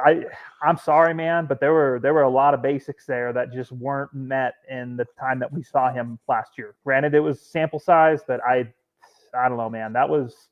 That's very scary to rely on somebody like that to be the left tackle moving forward. Yeah, and let me jump in on that, Aaron, because let's talk about Amagaji for a second, because I agree with you. Braxton Jones, I just don't see how he can be here. If he's awful, you don't want to bring him back. So you have to assume he's at least pretty good. And if he's pretty good, he's $20 million a year on the open market. That's insane. But if that's what, and the salary cap's going up, gobs a year, if that's what like Moore and some of these guys were getting, that's what Braxton Jones is going to get. So when we're sitting there going, you can't have Braxton Jones, you need a left tackle. So a guy like Simmons, I'm 100% there with you, because with Arand Meu, and this is what I say about the Vikings game. I mean, he was awful, right? We all know it. And I understand Ryan Poles, even guys like Greg Gabriel sitting there, you can't count it because he was in a bad situation. He was injured. He didn't get training camp, yada, yada, yada. I get that. And certainly if he wasn't injured and he had a full training camp, he probably would have been better than he was against the Vikings.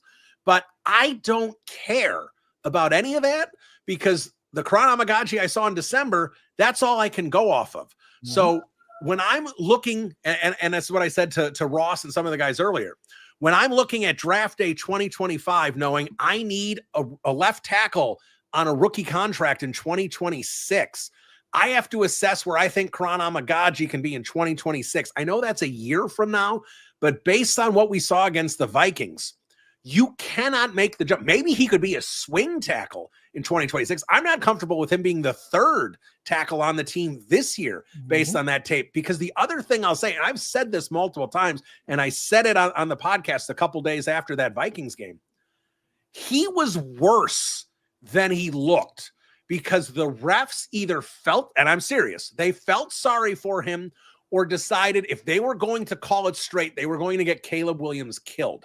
He had several blatant penalties that they stopped calling. He had 3 penalties in the first quarter and the 2 sacks and all that. They stopped calling holding penalties on him. He was holding all over the place. And they're like, the quarterback's going to die if we do this. So Meu to me was actually worse than it actually was, because the refs actually threw him a bone. So left tackle to me is a huge need. So I would definitely be okay with a trade up for a left tackle. I would not be okay with a trade up for Hampton or Henderson, and then you're dropping that far back and still needing trench help. That would concern me. So that's where I am here. And I'll be honest, as much as the Bears need defensive line help, but you could also, we always know there is a veteran pass rusher that you can usually get in August decently cheap, you know, Zadarius 6, 7, Smith. 8 million. What's that? It said Zadarius Smith. There's multiple guys out there right now. Yeah. So I'm right you with can get a third edge and not have to worry about it. I agree with you. They need another defensive tackle. So I'm not sitting there saying defensive line isn't a need. I think it is. As I talked about earlier, the fact that they went in last year with Zach Pickens as their third defensive tackle was a terrifying thought process that Ryan Poles thought that was going to be okay. But to me right now, when I look at 39 and 41, I think the Bears with those two picks have to go, you know, that's going to be triple offense, which teams don't usually do. I think they have to get a running back and a tackle. I think they have to. Yeah, I don't disagree with you. And again, I'm not one of those people when I look at this running back class, I'm not super confident that they're going to have good options in the third round. And I think relatively highly of the third round pick. But again, that's where you can look at safety, running back, defensive tackle. There's still going to be some good talent there. Like, to me, when you start really evaluating the talent here, it feels like, and I agree with you 100%. Now that you made this pick a tight end, and this is kind of where maybe the negative part comes in. Now that you made this pick a tight end, you've kind of forced yourself into a situation where you do need to go offensive line and you do need to go running back. And what I will say with both Connerly and Simmons, especially Simmons, is I think that Simmons is one of those guys that you can play at left tackle or you can start off at left tackle, whatever the case may be. If Amagaji if he comes around and he develops into the player that everybody's acting like he's going to be for some reason, then all of a sudden, guess what? Josh Simmons can slide inside. He's not the biggest guy to begin with, and I think he would profile just fine as a guard. So again, that's kind of where you have to look at this offensive line situation to say they have to have multiple options. I don't love Amagaji on the inside. I think he's a little too tall and long for that, but I think if you take a guy like a Connerly or a Simmons, that gives you some guard tackle flexibility, which is probably, and maybe I'm wrong, I know that you mentioned this right when I jumped on. I think that was kind of the thought process behind Calvin Banks is like, okay, like we'll get this guy, we'll start him off at left tackle. If he doesn't work there, we'll slide him inside. And then at that point, then if you need to address left tackle again, you can, but at least you have options. And I think that that's something that a lot of Bears fans are still kind of overlooking. Yes, they made 3 moves.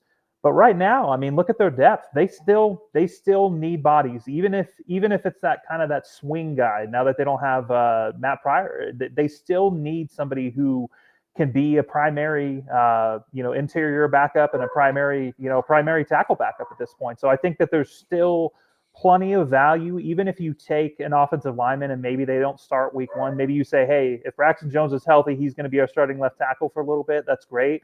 But I still think that there's a lot of value and there's a big need when you're talking about the offensive line. All right, Danny Meehan from Bare Bones. He's going to join us shortly. I don't know if he's ready yet. I keep seeing a lot of his nostrils. So I think he's working with the camera right now. We'll see how that goes. But I'm right there with you, Aaron. So we'll bring Danny on here in a second. We're hoping that Jacob Infante and Brendan Shagru are going to be by as well here before we wrap up. I know I said questions. Chris Armstrong had the question, of course. Do you think we'll jump back in the first to pick up a lineman, either offense, a lineman, I assume that's supposed to be either offensive or defensive? And Chris, I don't know, but like we were talking about there, it's not a bad idea because, you know, you're just not here. You're not sure exactly what they're going to do. So, Aaron, I'm going to bring Danny and Brendan on here. Oh, wow. So what I can do is I can always say hi to the guys and then I can jump out because I'm sure this is probably going to get very hectic for you and I don't want to end up overstaying any sort of welcome. What's going on? Well, Aaron, you could never overstay a welcome. Aaron, you overstay your welcome by virtue of being 6'12". All right. Okay, I'm sitting down right now. I feel normal height. I don't know what happened to Bill there for a second. He jumped out on us, but no, everything's. You know what? You can never overstay your welcome, like you said. But thanks for having me, Bill. Appreciate the Yeah, invite. Danny, we wanted to make sure we got you on, and now we got Brendan. I didn't see the scroll bar over on the right. I couldn't figure out how to get to Brendan's camera there. Got to Look keep at in mind, my I'm in my computer, 40s, I'm so I don't do clearly very on well my- with the technology. You know, Look at it's these starting two to pass me by. fine-looking gentlemen. Are you a redhead too, Brendan? Or is it the light? I'm not. Oh, my internet's crapping out on me. Okay, wow. Damn. Hold on, we're Joker. here. No, I'm more blonde. It became strawberry blonde the older I Okay. got. So I got a little. I call it the ginge tinge. Yeah, there you go. The ginge tinge, I like that. God, I got some ginge tinge in my beard, actually. In fact, it's certainly the grays are starting to win out, though, unfortunately. So, Aaron, you can stay as long as you want here. We've got Danny and Brendan with us. I'm going to start with you, Danny. So I know you. I'm going to jump out. Okay. I love you guys. It was good seeing you, but I don't want to get things too hectic here. So, all right, man. You guys have a good night. see you. All right. Take care. Thank you for too. jumping on, Aaron. Yeah. So Danny and Brendan Shagrew, of course, Danny, part of our Second City Gridiron and part of Bare Bones.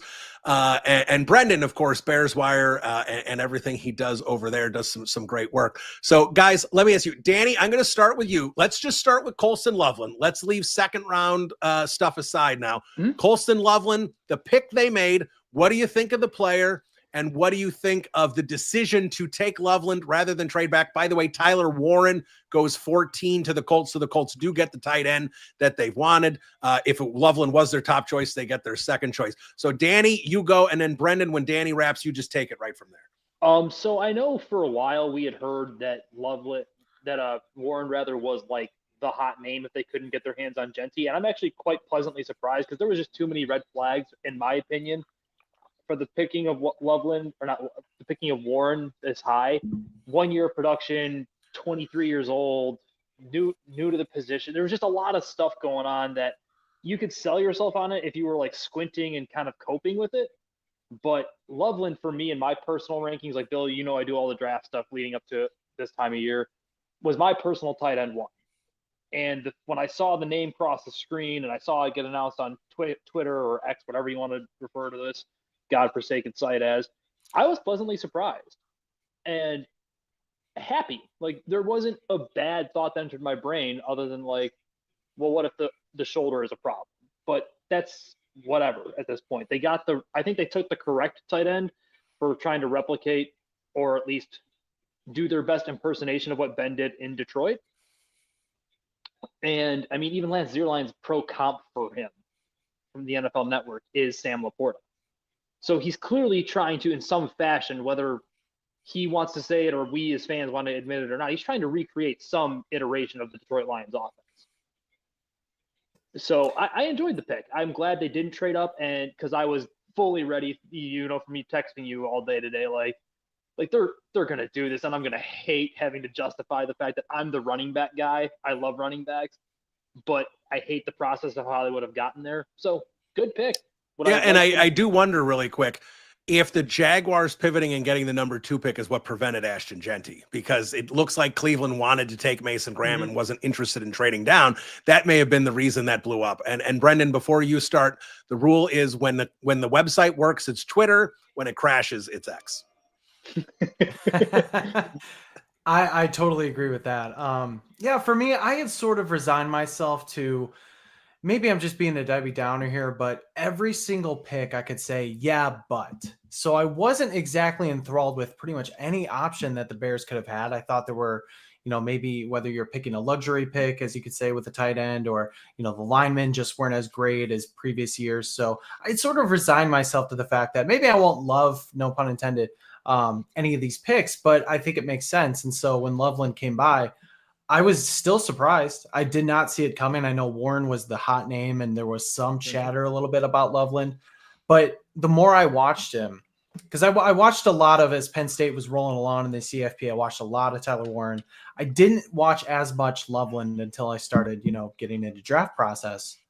And so when I see this guy play, I'm like, he's a natural catcher of the ball. And for tight ends, you don't always get that. He's smooth off the line. I love the way he just gets quickly upfield. He's just a much better runner than you would think as a tight end. I love seeing how Michigan was able to split him outside, and he was able to go one-on-one with cornerbacks and even just win off the line. And, not use his body to catch balls either. I think about Cole Kmet coming out, and I know two different prospects, but Kmet was such a clunky runner, and he didn't catch the ball naturally. It took a while for him to develop that.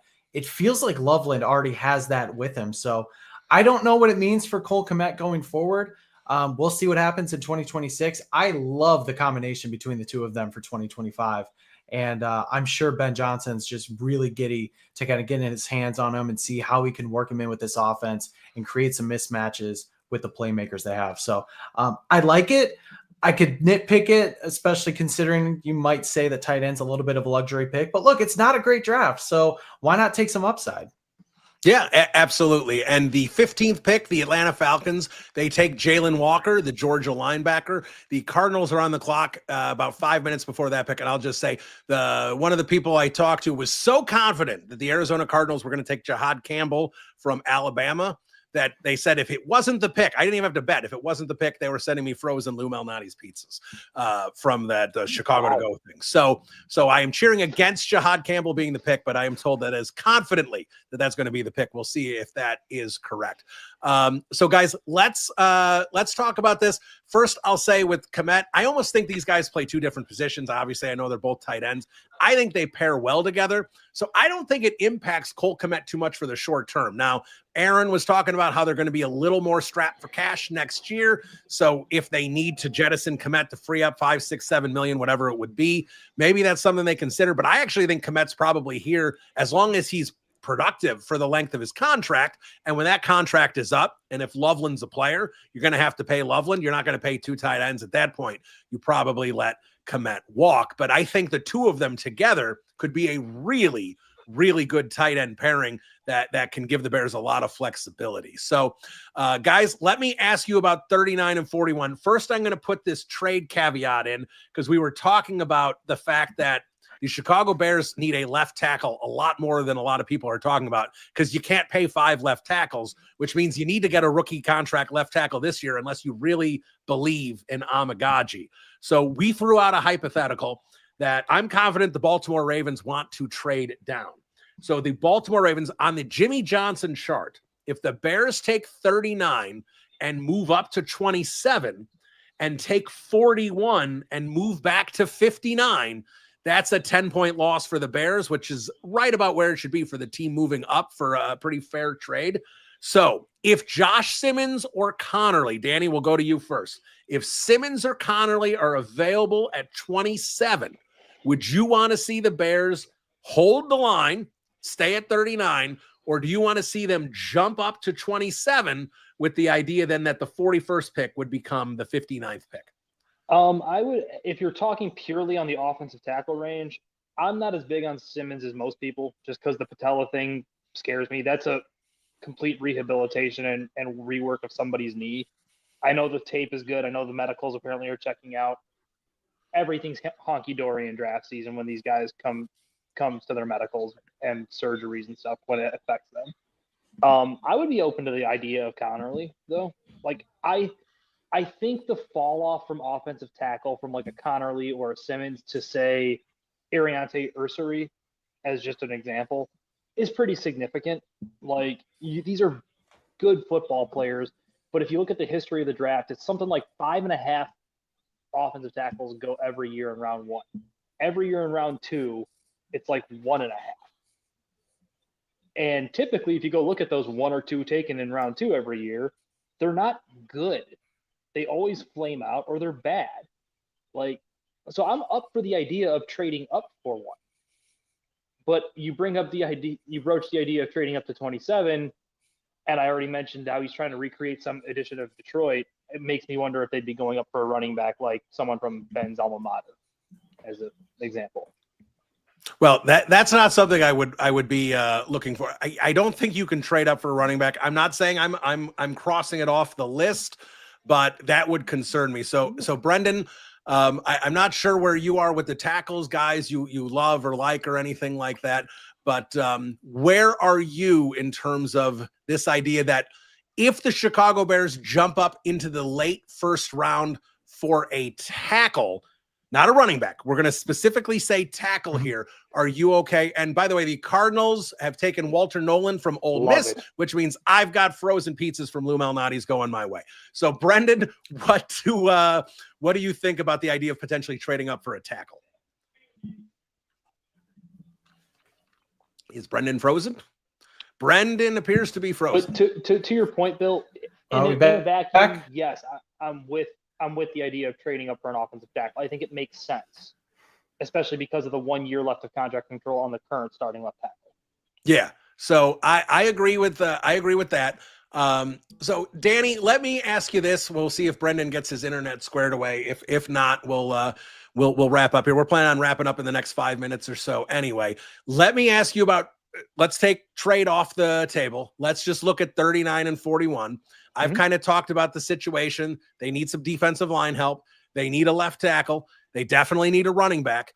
They've got some things here that they need to work on. So with that in mind, if they're at 39 and 41, you know the kind of guys that should be available there. I know you study this a lot. Where would you like to see the Bears go? Are there a few names that you would like the Chicago Bears to maybe land? A tackle that could be there, running backs. I mean, let's assume Hampton's gone. Henderson might be gone, but Henderson could be there. I don't, if I recall, I don't think you're much of a Henderson guy anyway. But where are you in terms of 39 and 41 in terms of the potential spots and the type of players they could get there? Honestly, I know I caught the tail end of you and Aaron, but I agree with the premise. I know defensive end is a need. I understand that. But I think you'd almost have to take like an offensive tackle or offensive guard with one of them and a running back just because of the need and the guy you just hired at head coach. It doesn't make sense to me that you're going to go hire the offensive genius play calling guy who is the offensive engine calling plays and not let him fix the offense. I mean, we've all had this conversation ad nauseum on Twitter or in our text chats or whatever. The most important thing is Caleb Williams, right? Running back in tackle or guard make him better. Like, I know he theoretically an offensive tackle isn't going to play right away. I kind of don't care. Like, get the best things for your offense to make sure that number 18 succeeds. So a couple of names. I really like Quinshon Judkins. Do I think that he's necessarily a fit? I don't know. The name that comes to my brain immediately at 39 or 41, because the Detroit Lions led the NFL in outside zone run last year, not sexy, not my favorite prospect to watch, but just purely on a fit and a hypothetical like this, I think Caleb Johnson fits like a glove. That guy is fantastic. He is great at his one thing that he does. He's a great outside zone runner. He, I believe, faced more heavy boxes per run than any other running back in this class. Another name, I mean, I already mentioned Judkins, but I don't know. But once you get past those ones, the names kind of start to teeter off where I would just wait till 72. So, but if that, Caleb Johnson's the one for there.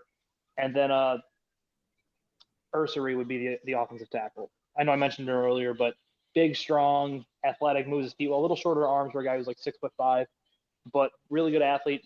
Ran a 5.01 at 320 plus, and I believe played 98% of his snaps at left tackle in his time at Minnesota. All right, Brendan, we're going to go back to you. I'm going to give you the double question. The idea, do you like the idea of trading up into the late 20s if you can get Simmons or Connerly? Maybe there's another tackle you love that you think you might be there. And so answer that one. And then just kind of the question of 39-41. What kind of direction do you want to see the Bears go if they've got those two picks? Yeah, sorry about that. My laptop hates StreamYard. It loves Teams and Zoom, but StreamYard is another thing. Look, I'd totally be in favor of it. I'm a big Josh Simmons fan, and kind of when the process started, I would have been okay with him in the teens, to be honest. I thought, injury aside, he was the best tackle prospect out there. But of course, the injury problem is something to be worried about. So I think it's worth the risk. However, I do understand that we did this 4 years ago with Tevin Jenkins, and he wound up not being maybe the best player. I mean, he was good when he was available, but the availability was also a question mark.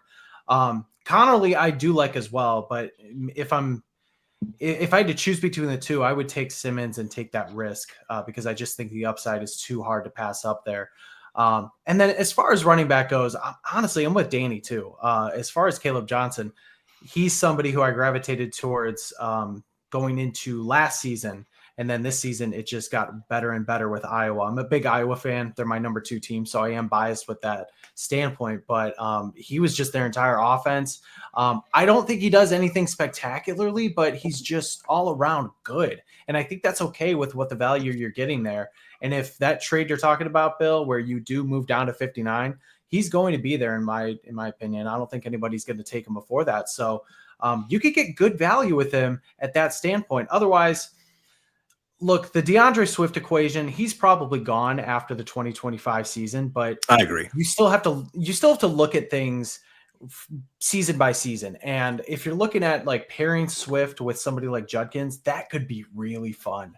That could be a really fun offense. You might have to find more of a burner and a home run hitter the following year, which could be a problem. But if you're talking about short-term solutions, though, that tandem would be awesome. Otherwise, Henderson, I like more. I think he offers more upside. I love the home run hitter aspect. All of these backs, I think, have to get better at pass protection. So that's one thing you have to consider. But except for Henderson. Yeah, except for Henderson's pretty decent. But yeah, I'd say Caleb Johnson, I'd be very thrilled with him. But really, any 3 of those guys, because I think, I don't want to keep agreeing with Danny, but there is quite a bit of fall off after that once you get into the middle rounds with some of those guys. Yeah, no, I tend to agree. And I think as we wrap up here, let me just Antonio Esparza here with a couple comments. Loveland is Komet's replacement. Cole won't be here next year. I don't necessarily agree because Komet's more of a Y, and I think Loveland's going to be more of a U. And the question about isn't Loveland hurt? Here's what I'm going to tell you to do, Antonio. Make sure you check out tomorrow's live stream, also a promotion, with Mason West. Mason's going to be streaming the second round here and doing plenty of analysis about what the Bears do. Mason has the knowledge to talk about Loveland's injury. Loveland had like AC joint reconstruction surgery, which sounds bad, but at the same time, all the doctors and everyone say that he's okay. He's going to actually be ready for like mini camp, not even for like training camp. So everyone says that's okay, but I'm not going to be able to answer that. I would make sure you come back tomorrow. Make sure you ask Mason West. He's going to be able to give you a good answer there. But guys, let's wrap up with this because I think this is interesting. And this is also why I love offensive coaches. And Stewart from Texas A&M is the pick for the Cincinnati Bengals at 17, the Seattle Seahawks. Of course he is.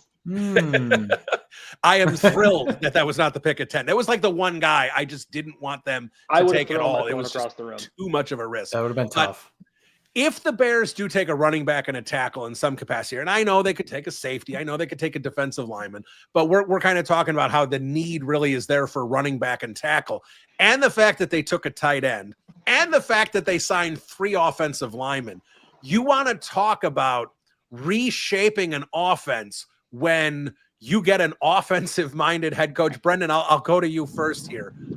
You want to talk about reshaping an offense. Running back, tight end, 4 offensive linemen. That is a significant investment on the offensive side of the ball for Caleb Williams in year 2. It is. And really the biggest thing with it is the talent is there. I mean, especially when you consider the offensive lineman. You got an all-pro in Joe Thuney. You got 2 vested veterans who are capable of holding it down in Jonah Jackson and Drew Dahlman. Look, you add in a rookie there and you have Braxton Jones compete. That's the other thing. If you do get a left tackle in this, just maybe not pencil them as a starter or anything like that yet. Make these guys compete, make the best man win going into camp, and get this unit to gel. I think that's the one thing I'm sort of not concerned about, but just wondering how quickly it comes together, because you're talking about a ton of new starters, and for as good as they are, as well as a new coaching staff, all of them need to learn how to work together and build that chemistry, build that cohesion. So you see that come together in training camp. I just wonder how quickly it's going to happen, and just sort of with Caleb as a young quarterback taking reins of the offense this time, with a coach like Ben Johnson instead of somebody, who likes to sit on the sidelines, like Shane Waldron, and just let Caleb do his thing. I'm very interested to see just how that cohesion comes together. But I think the fact that you have all of those veterans on the line is such a great start. It's going to make everybody's lives easier. You already have the chemistry that's being built with DJ Moore and Rome Odunze. I like that you don't necessarily need to find another like number one type wide receiver. You can find complementary pieces to build in there. So yeah, the chemistry building is going to be my biggest thing that I'm watching as these mini camps, as these voluntary practices, and then of course as these training camp practices get underway.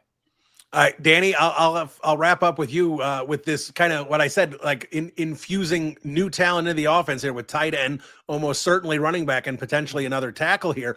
I mean, the Bears are pumping so much new talent into offense. Mm-hmm. I believe, other than the two tackles, DJ Moore is the third longest tenured offensive player on the Bears, and he just got here in the big trade. So, what do you think about adding all these offensive pieces here over the last couple of years? It's exciting, but also a little bit nerve-wracking because it's a new playbook. It's new chemistry. It's new cohesion, kind of piggyback on what Brendan was saying, but it's exciting. And I think the part that I'm most excited for with the mini camps and training camps isn't just the chemistry, but the background that Ben Johnson comes from. He was with Dan Campbell a long time, and he comes from that Sean Payton mindset to some extent because of Dan Campbell. I'm interested in the competitions and the for lack of better terminology, the iron sharpens iron mentality that I think that they're going to have. Like, I'm interested to see that play out and see just all the battles in camp and how physical they actually get with each other. And if they're going to let, kind of things go through the echo of the whistle, as it were, to see if the cream rises to the proverbial top, as it were. That's the thing I'm most interested in seeing. But yeah, there's a level of trepidation because there's the brand new whole entirety of the interior offensive line. You still don't know who your third wide receiver is. You got a brand new tight end. You got a quarterback learning a new system. Your running back room, frankly, at the moment, kind of sucks. Like, there's a lot of things that are being pumped into here, but you have a lot of theoreticals, but no actual product, as it were. Yeah. No, there's absolutely a lot of questions. And Chad Ventrano, the last question, did we get Omarion Hampton yet? No, we have not, and hopefully we don't, because I assume he's going to go way too soon, and that would be a wild trade-up. This is Bill's PSA that he hates running backs. The last pick I'm going to announce here, the Seattle Seahawks at 18 take Gray Zabel, the guard center, whatever you think he's going to be, from North Dakota State. That was a pick a lot of people thought might happen, so that is indeed what happened. So some quick promotion here. Make sure you check out, like I said, we're going to be live streaming tomorrow. There you go, Chad. We're going to be live streaming tomorrow in the second round. Mason West is going to be leading that one. Make sure you check out the Second City Gridiron YouTube page and the podcast feed. Jacob Infante, with a cast of characters, is going to be giving you draft capsules on everyone. In fact, I wouldn't be surprised if Coulson Loveland's already up there on the page. So make sure you check that out. Make sure you check that out all weekend. Windy City Gridiron and even Bears Wire with Brendan. There's going to be tons of content flying down there in terms of these new players on the Bears and how this is going to impact the offensive and defensive side of the balls. And I should be back next week, if not next week, the week after, once I lock down some sort of draft analyst to talk about what the Chicago Bears did here and what they're doing moving forward with another Bears banter. So Brendan, Danny, any final thoughts here as we wrap up? Brendan, you first. Really. Nope. No, I mean, I'm very excited for tomorrow. I mean, three picks potentially. Who knows if they trade up? I'm going to feel a lot better or worse about this draft come the end of day 2. I feel pretty good now. We'll see what happens 24 hours from now. Day 2 is important. Danny, are you part of the live stream tomorrow night? I believe I'll be jumping on at some point. I don't know. Mason hasn't given me a time frame yet. All right. Sounds good. Any final thoughts here as we wrap? No, same thing to every draft fan or Bears fan. Enjoy the process. We have no bearing or control over any of this, whether you're a draft Nick like me and clearly Brendan to some extent, or follower of just enjoy the process, and whatever happens, happens. There you go. Whatever happens. Hopefully what happens is very good for the Bears. Hopefully, I'm going to say, hopefully it's tackle, offensive, and running back with the next 2 picks. Cosign.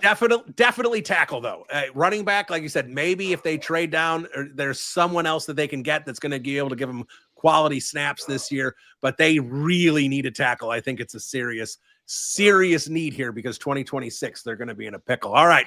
That's going to do it for this live Bears Banter stream. Thank you all who have been listening throughout. Bear down, everybody. We will talk to you soon. Adios.